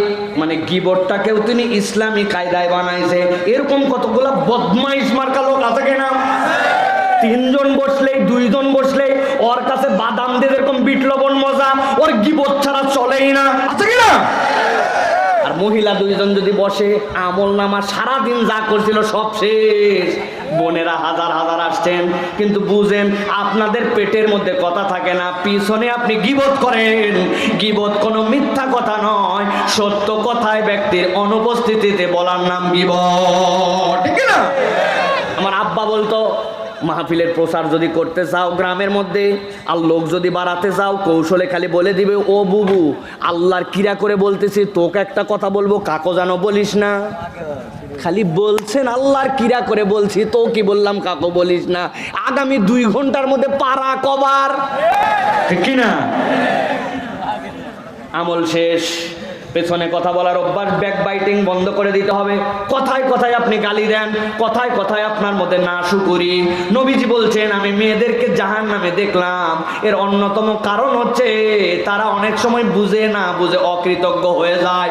এত বড় একটা তালিকা দিছে, হেন কোনো আইটেম নাই, সব নিয়ে আসছেন, খালি একটুখানি আনার কথা ছিল মাথার দেওয়া নারিকেলের তেল, বোতলটা মিস হয়ে গেছি, সব খুঁজে বাইর করে দেখে বোতল নাই। বলছে তোমার সাথে 22 বছর সংসার করে কি পেলাম? আছে না? এই যে আপনি ছোট্ট একটা জিনিস দিয়ে পুরা কেরিয়ার বরবাদ করে দিলেন, এইটার নাম অকৃতজ্ঞতা। আল্লাহ বলছেন এটা তুমি কেন করো? এইটা করো, তুমি জানো করা হবে না, তাও তুমি করো। আল্লাহ বলছেন আল্লাহ দিয়ে আতাইনা হু আয়াতিনা ফানসালাকা মিনহা, কই রাগের মাথায় বলে ফেলছি, আছে না? ব্যাককল রাগের মাথায় তুমি তালাক দিছো বলে তুমি আবার কেন ফতোয়া নিতে আসো? রাগের মাথায় তুমি গু খাওনি, রাগের মাথায় তুমি 1000 টাকার নোট ছিঁড়ে ছিঁড়ে কুটি কুটি করনি, রাগের মাথায় কোদাল দিয়ে পায়ের মধ্যে কোপ দেওনি, ভুল করে কোদাল দিয়ে কোপ দিছি, ভুলের কারণে পা কাটবে না। ভুলের কারণে যদি পা কাটে, ওই ভুলের দ্বারা তোমার সংসারও শেষ হয়ে যাবে। এই জন্য মুখ সামলানো লাগবে। আল্লাহ বলছেন 1 নম্বর অপরাধ, আয়াত দেওয়ার পরে সেখান থেকে ফেরত আসছে, ভালো করে খেয়াল করেন। 2 নম্বরে শয়তান তার পিছে লাগছে। 3 নম্বরে নিরেট দুনিয়াদার হয়ে গেছে, দুনিয়া ছাড়া কিচ্ছু বোঝে না। 4 নম্বরে ওই ব্যক্তিটা আল্লাহকেও মানে আবার নিজের নফসেরও অনুসারী হয়ে গেছে। আল্লাহ বলছেন নবী এই 4 অপরাধ যার আছে আল্লাহর কাছে তার একটা উদাহরণ আছে, আমি আপনার উম্মতকে জানাই দেয়, আপনি এইটা জানাই দেন। আল্লাহ বলছেন ফামাসালু কামাসালিল কলব, এই 4 অপরাধ যার আছে আল্লাহর কাছে তার উদাহরণটা হচ্ছে কুকুরের মতো। একসাথে বলবেন, একটা জবান বন্ধ থাকা চলবে না। আল্লাহ বলছেন এই 4 অপরাধ যার মধ্যে আছে তার উদাহরণটা আল্লাহর কাছে কুত্তার মতো। বলেন কার মতো? আপনাদের কি হয়েছে ভাই, কথা বলতেছেন না কেন? এই উদাহরণ আল্লাহর কাছে কার মতো? আরেকবার বলেন, ওই যে পিছনে যারা আছেন ডাইনে, একসাথে বলেন কার মতো? চাচা বলছেন কার মতো? হ্যাঁ, চিন্তা করবে হুজুর কি হুজুর রে, এক কুত্তা তাফসিরুল কোরআন মাহফিলে 4 বার বলালো। বিনা কারণে আমি এইটা বলি নাই, এইটার পিছনে কারণ আছে। ভালো করে খেয়াল করেন। আপনারা মনে করতেছেন এই 4 অপরাধ যাদের আছে নিশ্চয়ই কুত্তা আল্লাহর বিরাট খারাপ একটা সৃষ্টি, এই জন্য আল্লাহ কুত্তার কথা বলছেন, তাই নাকি? আমি অনেক সময় উদাহরণ দিয়ে বুঝাই। দুনিয়াতে অনেক কুকুর আছে মানুষের থেকে বেশি কৃতজ্ঞ, মানুষের থেকে বেশি কথা শোনে। আপনি ঠিক বলতেছেন আবেগে, কিন্তু আমি ঠিক বলতেছি বিবেকে। ডিউটি তার কি জিনিস দেখেন। জাপানে যাচ্ছিলাম, যাওয়ার সময় জাপানে কোনো রকম আপনি খাদ্য গোশত এগুলা কিচ্ছু নিয়ে যেতে পারবেন না, কঠিন চেক, কঠিন চেক। কিন্তু জাপানে কতকগুলা লোক র্যান্ডম আসা যাওয়া করে, তাদের সাথে কিছু পরিচয় আছে, অথবা মেশিনে কিছু ভুল হয়েছে ধরতে পারে নাই, এমন কৌশলে ব্যাগ নিয়ে গেছে, পার হয়ে চলেই যাচ্ছে। কিন্তু জাপানের এয়ারপোর্ট যখন আপনি শেষ করবেন, তার আগে টোকিওতে ওই জায়গায় একটা জায়গা আছে, ওখানে আপনাকে ব্যাগ নিয়ে দাঁড়াতে হবে। একটা কুত্তা আসবে, কুত্তা এসে ব্যাগের চারপাশ দিয়ে ঘুরান দিবে, একটা ঘুরান দিয়ে যদি চলে যায় তাহলে বুঝবেন সব ক্লিয়ার। আর ব্যাগের মধ্যে যত র্যাপিং যত কিছু থাক, ওইখানে যাওয়ার পরে যদি একবার ব্যাগের কাছে যাওয়ার পরে ঠ্যাং তুলে বসে পড়ে তো আপনার খবর আছে। ওই কুকুর তার ডিউটি ঠিকঠাক মতো পালন করে। কুকুর অনেক সময় কৃতজ্ঞতার নজির স্থাপন করে। এমন ঘটনা আছে, মালিক মরে গেছে, ওই মালিকের কবরের উপরে না খায়ে কাঁদতে কাঁদতে কাঁদতে কুকুর মরে গেছে, মালিকের জন্য জীবন দিছে, এরকম ঘটনাও আছে। বাবুর্চি রান্না করে রেখে গেছে, কুকুরও বাঁধা আছে, মালিক এসে দেখে কুকুর বেশি লাফায়, খাবার উল্টায় পাল্টায় ফেলবে, এরকম পাগলামো করে। শেষ পর্যন্ত মালিক তারে জোরে করে কিছু বাড়িও মারছে, বাড়ি মারাতে তার গা পর্যন্ত ফেটে যাওয়ার মতো জোগাড়, বেয়াদবি করেছেন খাওয়ার সময়, তাও সে থামে না, হইচই করে চিৎকার করে পিছনের পা দিয়ে খাবারের মধ্যে পা লাগায়, পা উল্টায় ফেলছে। মালিক আরো এমন মারা মারছে, মারে গলার শিকল খুলে দিছে, ও দৌড়ায় যায়, যেই খাবারটা পা দিয়ে ফালাইছে ওইটা চাইটে পুটে সব খায় নিছে। বলছে কত বড় নিমক হারাম, তুই খাবি খাবি, আমার ফেভারিট রান্না করছে ওইটা লাত্তি দিয়ে ফেলে তুই খাইলি, ব্যাক কল তোরে আমি খাবার দেই না। এই কথা বলতে বলতে 1-2 মিনিট পার হয়েছে। পিটন খাওয়া কুকুর, রক্তাক্ত কুকুর, যেই খাবারটা খাইছে কাত হয়ে পড়ে গেছে, মুখ দিয়ে ফেনা বাড়ায় গেছে। সাথে সাথে মালিক বুঝছে খাবার আলগা ছিল, একটা সাপ এসে তার মধ্যে মুখ দিছে, বিষও রেখে গেছে। ওইটা কুকুর বুঝতে পারছে তার মালিক যেন ক্ষতি না হয়, মুখ দিয়ে বলতে পারে না, কিন্তু আচরণ দিয়ে দেখায়া খাইয়ে নিজে মরে গেছে, কিন্তু মালিকরে বাঁচাইছে। এরকম নজিরও দুনিয়ায় আছে। আমার তো একটা কুকুরের গল্প আছে। আমি আমার বাড়ির নিচে চা খাওয়ার জন্য একদিন নামছি, নামার পরে আমার বদ অভ্যাস বসত বা সুঅভ্যাস বলেন, চায়ের মধ্যে আমাকে কিছু একটু ডুবায় খেলে আমার ভালো লাগে, বিস্কুট চুবায়া কিছু চুবায় খাওয়া লাগে। রং চা দিছে, আমি একটা বিস্কুট নিছি এনার্জি, বিস্কুট নেওয়ার পরে যেই না চুবাইছে, হঠাৎ করে কোত্থেটা লোক উদয় হয়েছে, সে বলছে সাইফুল্লাহ ভাই আপনি না? ওয়াজ শুনি আপনার 5-7 বছর, আপনি এই জায়গায় থাকেন, আমি তো বোনের বাড়িতে বেড়াতে আসছিলাম, আপনার দেখে তোমার মাথা খারাপ, এই দেখেন গায়ের পশম দাঁড়ায়। থাম, বলছা ভাই এত উত্তেজিত হওয়ার কিছু নাই, মহব্বত করো, ঠিক আছে, আগে চা খাও, পরে ছবি তোলার। ওই লোক বসে আছে, ওর হাত পা সত্যি কাঁপতেছে। এখন আমি যে চায়ের মধ্যে বিস্কুট চুবাইছি, ঘটনা তো এর মধ্যে 10 সেকেন্ড। এখন আমি বিস্কুট যেই না উঠাইছি, মনে ভুলে গেছিলাম, উঠানো মাত্র দেখি বিস্কুট আমার মুখে আসার আগে অ্যাক্সিডেন্ট যেই না বিস্কুট নিচে পড়ছি, দূরে একটা কুকুর বসা ছিল, একটু দেরি করে নাই, দেখে সোমারে এসে পা সরাতে দেরি, দেখি ও মাথা নিচু করে দুই টানে ক্লিয়ার। খাওয়া দাওয়া শেষ, আমার ওই দিনের মতো খাওয়া শেষ, ওই লোক চলে গেছে।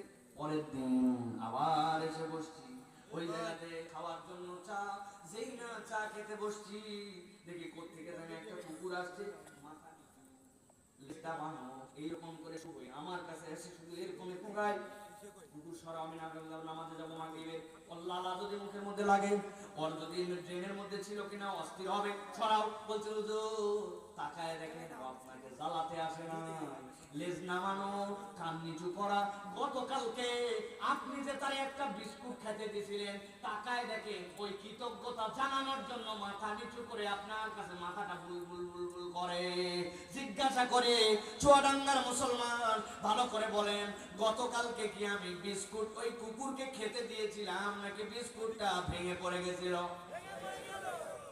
ভেঙে পড়া বিস্কুট খেয়ে 24 ঘন্টা পরে কুকুর কৃতজ্ঞতা জানায়, কিন্তু আপনি আপনার পরিষদে আপনার এমন আশপাশে মানুষ খুঁজে পাবেন টাকা হাওলাত নিছে আপনার কাছে কৌশলে, এখন টাকা আপনার দরকার, তার মোবাইল বন্ধ, তাকে খুঁজে পাওয়া যায় না, তার বিপদের সঙ্গে আপনি আগায় গেছিলেন, এখন আপনার একটু প্রয়োজন, আপনাকে উপকার করে না, তার জন্য রাত দিন আপনি চিন্তা করছেন, এখন তার একটু দিন ফিরছে, আপনাকে আর চেনে না, উপকার তো করে না, সুযোগ পাইলে বাঁশ দিতে ছাড়ে না।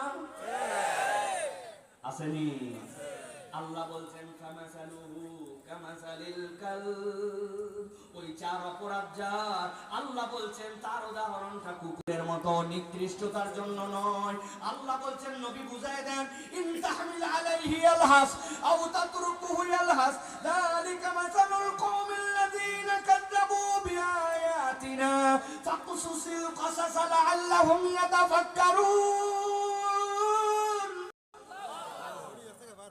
আল্লাহ বলছেন এইটার উদাহরণের জন্য দিলাম, কুকুরের পিঠে কেউ বোঝা চাপায় না, কিন্তু যদি কেউ কুকুরের পিঠে বোঝা চাপায় অথবা না চাপায়, কুকুরের তবিয়ত হচ্ছে ইয়ালহাস, আরবিতে লাহসুন শব্দের অর্থ পিপাসার সময়, তৃষ্ণা লাগলে কুত্তা হাফসায় গেলে জিহ্বা বের করে দেয়, জিহ্বার মাথা দিয়ে মাঝে মাঝে লাল পড়ে।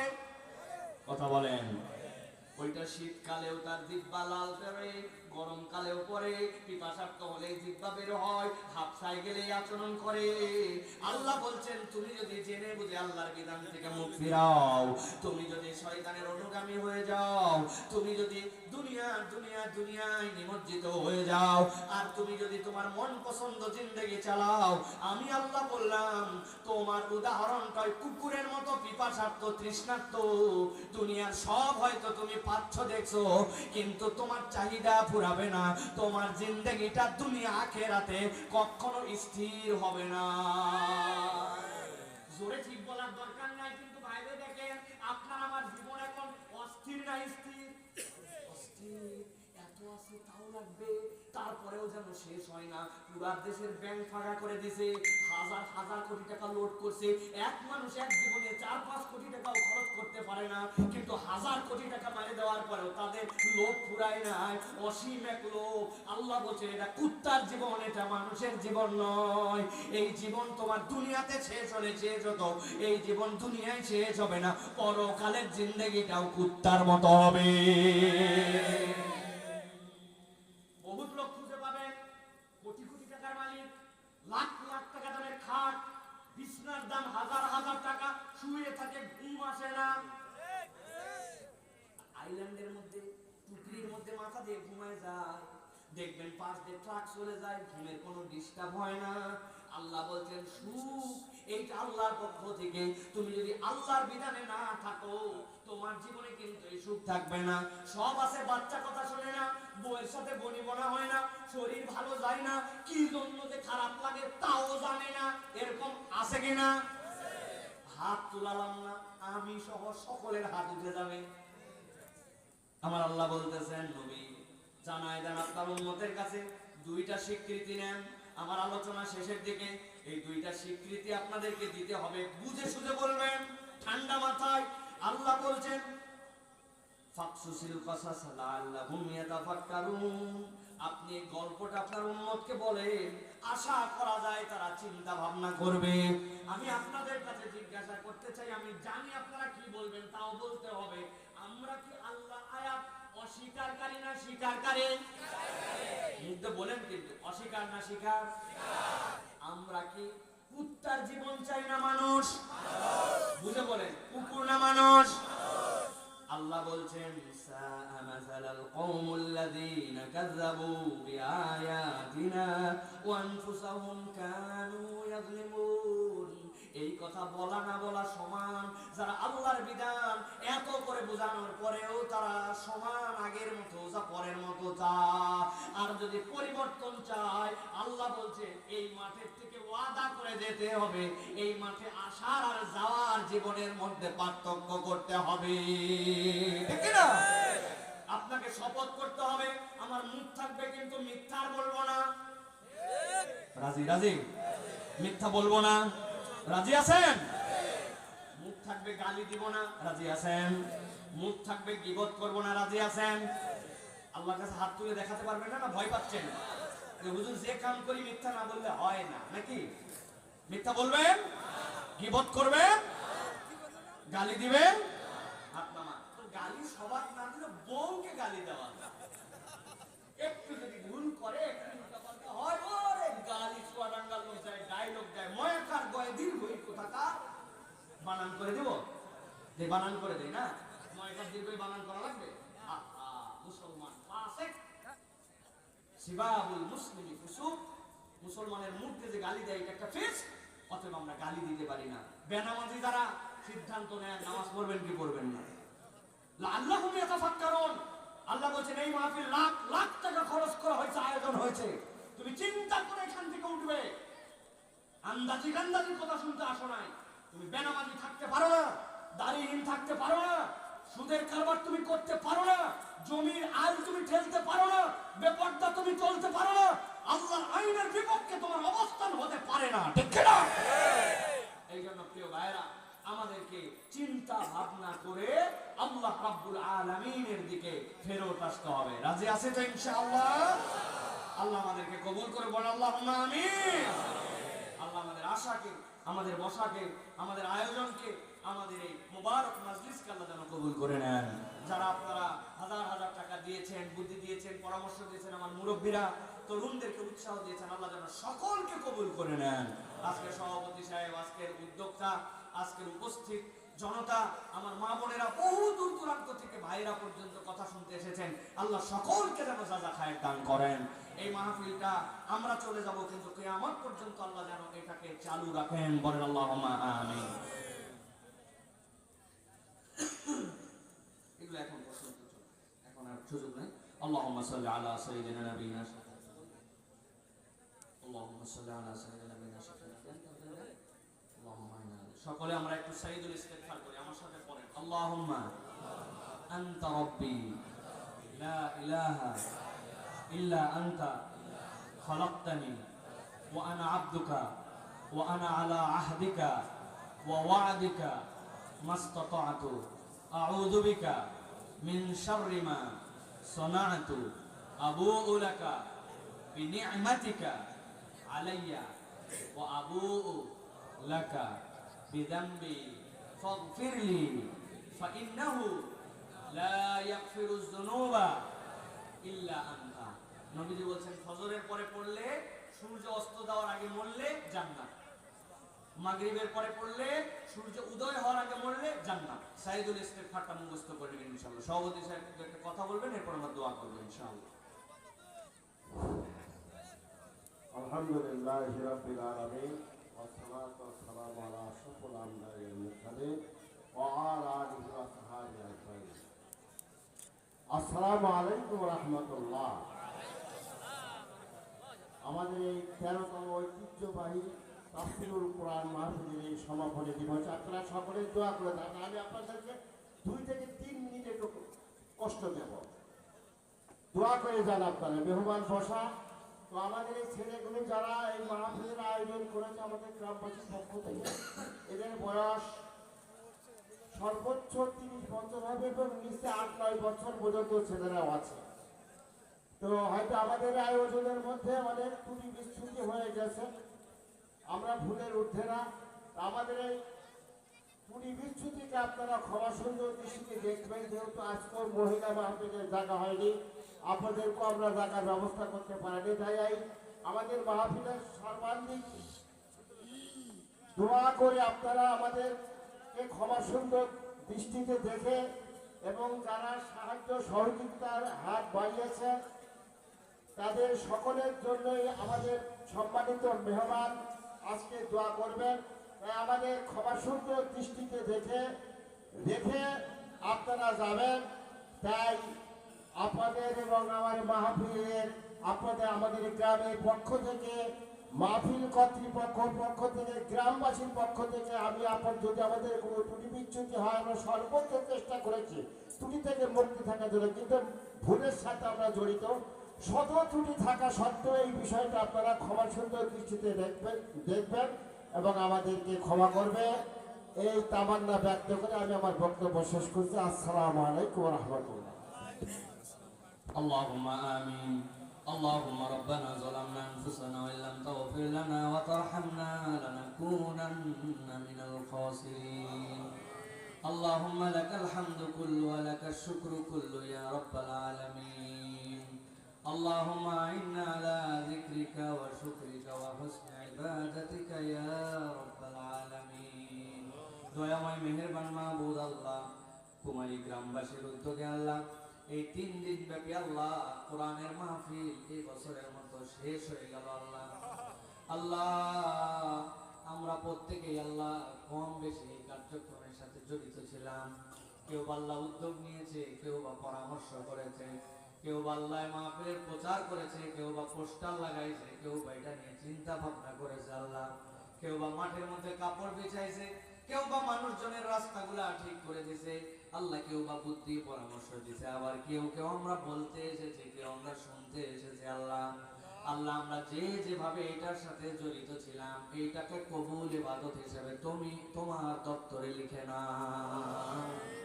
আল্লাহ একটা কবুল আমলের ওসিলা তোমার নবী দেওয়া বৈধ করেছেন, ওই আমলের ওসিলায় তুমি আমাদের জীবনের গুনাহ খাতা মাফ করে দাও। আল্লাহ নিজের বিছানাটা অত জুত না, মাঠের মধ্যে 2 ঘন্টা টানা বসে থাকা অত সোজা না। আল্লাহ যারা এত প্রতিবন্ধকতাকে উপেক্ষা করে আজকের আয়োজনে আল্লাহ তোমার শাহী দরবারে এই মুহূর্তে হাত তুলেছে, আল্লাহ দূর দূরান্ত থেকে আসার কারণে অনেকে চলে গেছেন। আল্লাহ বিভিন্ন হাজতের কারণে আল্লাহ যারা হাজিরা দিতে পারেন নাই, মা বোন সহ সকলকে নিয়ে তোমার শাহী দরবারে সকলকে শামিল করে হাত তুলেছি। দয়া করে মেহেরবানি করে আমাদেরকে মাফ করে দাও। আয় আল্লাহ, আমরা যদি আমাদের গুনার দিকে আজকে সকাল থেকে তাকাই, মাথাটা নিচু করেন, একটু ভেবে দেখেন তো। একটা মহিলার সামনে দিয়ে গিয়েছিল, দাড়ি পাকা মুরব্বী, লোকজন মনে করেছে ইনি তো বিরাট বড় পাকসাপ মানুষ, হুজুর মানুষ, বিরাট বড় পাকসাপ মানুষ। কিন্তু শয়তান অন্তরের ভিতরে এমন চিন্তা উদয় হয়তো করায় দিয়েছে, ওইটা যদি কপাল দিয়ে লেখা হতো, দুনিয়ার মানুষ আমাদেরকে থুতু দেওয়ার জন্য তাকাতো না। আল্লাহ ছোটবেলার গুনাহ, বড়বেলার গুনাহ, বাথরুমের গুনাহ, একা ঘরের গুনাহ, আল্লাহ জানা গুনাহ, অজানা গুনাহ, আল্লাহ হাজার গুনার বোঝা নিয়ে তোমার দরবারে হাত তুলেছি, বড় আশা করে যে তুমি সাত্তারুল গুয়ুব, তুমি গুনাহগুলা ক্ষমা করে দিবা, গোপন রেখেছো। আল্লাহ দয়া করে মেহেরবানি করে আমাদের দ্বিতীয় কোনো দুয়ার নাই। আমরা এমন মিসকিন, আমাদের আর দ্বিতীয় কোনো ইলাহ নাই। যারা আর কোনো জায়গায় মাপ পাইতে পারে না, তারা তোমার কাছে হাত তুলেছে, মাফ করে দাও। আয় রব্বুল আলামিন, আমরা আমিন আমিন বলে যারা হাত তুলেছি, জানি না কার জানি আব্বা কবরে, কার জানি আম্মা কবরে। আমরা বড় অভাগা সন্তান, দোয়ার সময় তাড়াহুড়া করি, মনের মধ্যে পেরেশানি কখন শেষ হবে। কিন্তু একবার যদি চিন্তা করে, ওই যে টানা 7 দিন শীত গেছিল, সূর্যটা ওঠে নাই। 30 বছর আগের কথা বলছি, 40 বছর আগের কথা বলতেছি। আমি তখন ছোট্ট একদম শিশু। রোদ ওঠে না, মা চুলার উপরে আছে 3-4টা কাঁথা, 3-4টা কাপড় গরম করে নিয়ে কোন রকম বর্ষার দিন, শীতের দিনে আমাকে নিয়ে শুতে গেছে। বাচ্চা কাচ্চা ছোটবেলায় শীতের সময়, বর্ষার সময় প্রস্রাব কেন জানি বেশি করে। অর্ধেক রাত না যেতে সবাই ঘুমায় গেছে, হাড় কাঁপানো শীত। আমার মা 2-3 বার আমার কাপড় চেঞ্জ করছে। কাপড় চেঞ্জ করার পর আর কাপড় নাই, মা ডানে রাখছিল, এরপরে বামে রাখছে, দেখে 2 বার ভিজায় ফেলছে। রাগ করে আদরের সন্তানকে বুকের উপরে নিছে, সেইখানে প্রস্রাব হয়তো করে দিয়েছিলাম। এই রব্বুল আলামিন, যেই মা 1 রাত আমার কাপড় পরিবর্তন না করলে শেষ হয়ে যেতাম। সন্তান 5 মিনিট ওই মায়ের জন্য আল্লাহর কাছে হাত তুলে ক্ষমা চায় না। আল্লাহ আমাদের যাদের আব্বা কবরে গাছ তলায়, বাঁশ তলায়, পুকুর পাড়ে, মসজিদের পাশে ওই ছোট্ট গোরস্থানে শুয়ে গেছে, আল্লাহ আল্লাহ তাকায় দেখো, দাড়ি পাকা মুরব্বীরা তার বাপের জন্য দোয়া চায়, মায়ের জন্য দোয়া চায়। এক সময় ছিল আয় রোজগার এত ছিল না, আব্বাকে এসে বলছি ঈদের দিনে নতুন জামা নতুন জুতা ছাড়া ঈদগাহে যাইতাম না। আল্লাহ আমার বাপরে দেখছি 5টা ঈদ একই জুতা রং করে করে পড়ছে, পুরাতন জামাটাই বালিশের নিচে রেখে আয়রনের মতো করে পড়ছে, আমাদেরকে নতুন জামা ছাড়া ঈদগাহে নেয় না।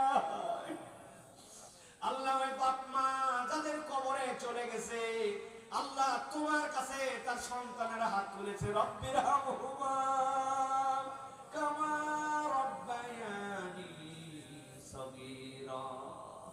শ্বশুর বাড়িতে চলে আসছে, আব্বা মরার খবর পাইছে, আম্মার শেষ মুখটা দেখতে পারে না, এরকম কত মা বোন যে হাত তুলছে। আল্লাহ আল্লাহ আমাদের যাদের আব্বা আম্মা কবরে, আজকে এত দীর্ঘ সময় কোরআন শুনছি রে আল্লাহ, এই ওসিলায় গুনাহগারের সন্তানদের দোয়ার কারণে আব্বা আম্মাকে তুমি মাফ করে দাও। আয় আল্লাহ আমাদের আপনজন যারা কবরে তাদেরকে মাফ করে দাও, যাদের আব্বা আম্মা হায়াতে আছে আল্লাহ নিয়ামতকে তুমি দীর্ঘ করে দাও। আল্লাহ আল্লাহ তাদের সুস্থতার জীবন দাও, তাদের নেককার সন্তান হিসাবে বেঁচে থাকার মতো তৌফিক দিয়ে দাও। আল্লাহ কত লাশ আমাদের সামনে বের হয়ে গেল, কত লাশ ধোয়ানোর জন্য সামনে নিয়ে আসা হয়, সব লাশের কিন্তু জামা খোলা যায় না, জানেন কি না ভাই? হাতের মধ্যে কাঁচি নিয়ে কসকস করে জামা কেটে ফেলতে হয়, উপরে কাপড় দিয়া ওই বোরপাতার পানি গরম করে আমাদের সামনে ধোয়ানো হয়। আল্লাহ ওই লাশগুলাকে এরপরে 3 খণ্ড কাপড় পরায়া ওই খাটলিটা মসজিদ থেকে চলে আসে, ওই খাটলিতে উঠায়া জনগণ তাকে কাঁধে করে তুলে নিয়ে মসজিদ থেকে খাটলিটা নিয়ে যখন ওই মাঠের মধ্যে হাজির হয়ে যায়, মানুষ তো জানে না, অথচ হয়তো আমার চলাটা জাহান্নামের দিকে শুরু হয়ে গেছে। আল্লাহ আমরা গুনাহগার বান্দা হিসেবে তোমার কাছে ফরিয়াদ করি, আল্লাহ যেদিন আমাদের বিদায়ের ডাক আসবে, গুনাহগার লাশ হিসেবে কারো কাঁধে উঠায়ো না আল্লাহ। আয় রব্বুল আলামিন দয়া করে মেহেরবানি করে আজকে যারা আসছে, জানি না কার কি মনের নেক মাকসুদ আছে, পূরণ করে দাও। কার যেন রিজিকের টানাটানি বলতে পারে না, ওয়াসাআত দিয়ে দাও। কার জানি বাচ্চাটা কথা শুনে না, আল্লাহ কথা শোনার ব্যবস্থা করো, সংসারের মধ্যে সুখ দিয়ে দাও। কে যেন একটা চাকরি খুঁজে চাকরির ব্যবস্থা করে দাও। কে যেন আল্লাহ ইলম তলব করে, আল্লাহ তার ইলমের মধ্যে বারাকা দিয়ে দাও। আল্লাহ আমি তো কন্ট্রাক্টর নই, তোমার এই আদরের গোলামেরা এই মুহূর্তে আসমানের দিকে হাত তুলে যার যার মনের কথা বলতেছে, দয়া করে তুমি কবুল করে নাও। আল্লাহ জানি না আল্লাহ কার যেন সন্তান চাই, কার যেন মেয়ে চাই, ছেলে চাই, সুপাত্র পাত্রী চাই, আল্লাহ দয়া করে মেহেরবানি করে আমাদের জীবনের নেক আশাগুলা পূরণ করে দাও। 2টা ফরিয়াদ জানাই, শেষ করবো না। একটা ফরিয়াদ আমাদের মনের তামান্না, সারা জীবন আমরা পশ্চিম দিকে কাবার দিকে মুখ ফিরায় নামাজ পড়লাম, এই মুহূর্তে যারা আমিন বলে হাত তুলছে, আল্লাহ জীবনে একটা বার তুমি খানায় কাবার সফরকারী হিসাবে কবুল করে কাবা দেখায় নিয়ত করায়ও। একটা বার তোমার নবীর মসজিদে নামাজ পড়ে তোমার নবীর রওজা থারের পাশে দাঁড়ায়া দাঁড়ায়া চোখের পানি নিয়ে সালাম দেওয়ায়ও। আল্লাহ আমরা গরিব হতে পারি, বলতে সাহস পাই না, কিন্তু আল্লাহ তুমি ব্যবস্থা করলে 1 মুহূর্ত দেরি হয় না, তুমি একটু দয়া করে তোমার ঘর জিয়ারতের নসিব করে দিও। আর ফরিয়াদ করি আল্লাহ, এই বাংলাদেশে দেখতে দেখতে আমাদের বয়স 40-এর কাছাকাছি হলো, অনেক মুরব্বী আছে 60, 70, 75, 80, কত কিছু দেখলাম। আল্লাহ দিল চায় তোমার কোরআনের কোড দিয়া, কোরআনের আইন দিয়া এই দেশটা চলতেছে। আল্লাহ আল্লাহ দয়া করে তুমি এখানে আল্লাহ তোমার দ্বীনকে বিজয়ী বানায় দিও। আল্লাহুম্মা আলাইকা তাওয়াক্কালনা ওয়া ইলাইকা আনাবনা ওয়া ইলাইকাল মাসির। সুবহানা রাব্বিকা রাব্বিল ইজ্জাতি আম্মা ইয়াসিফুন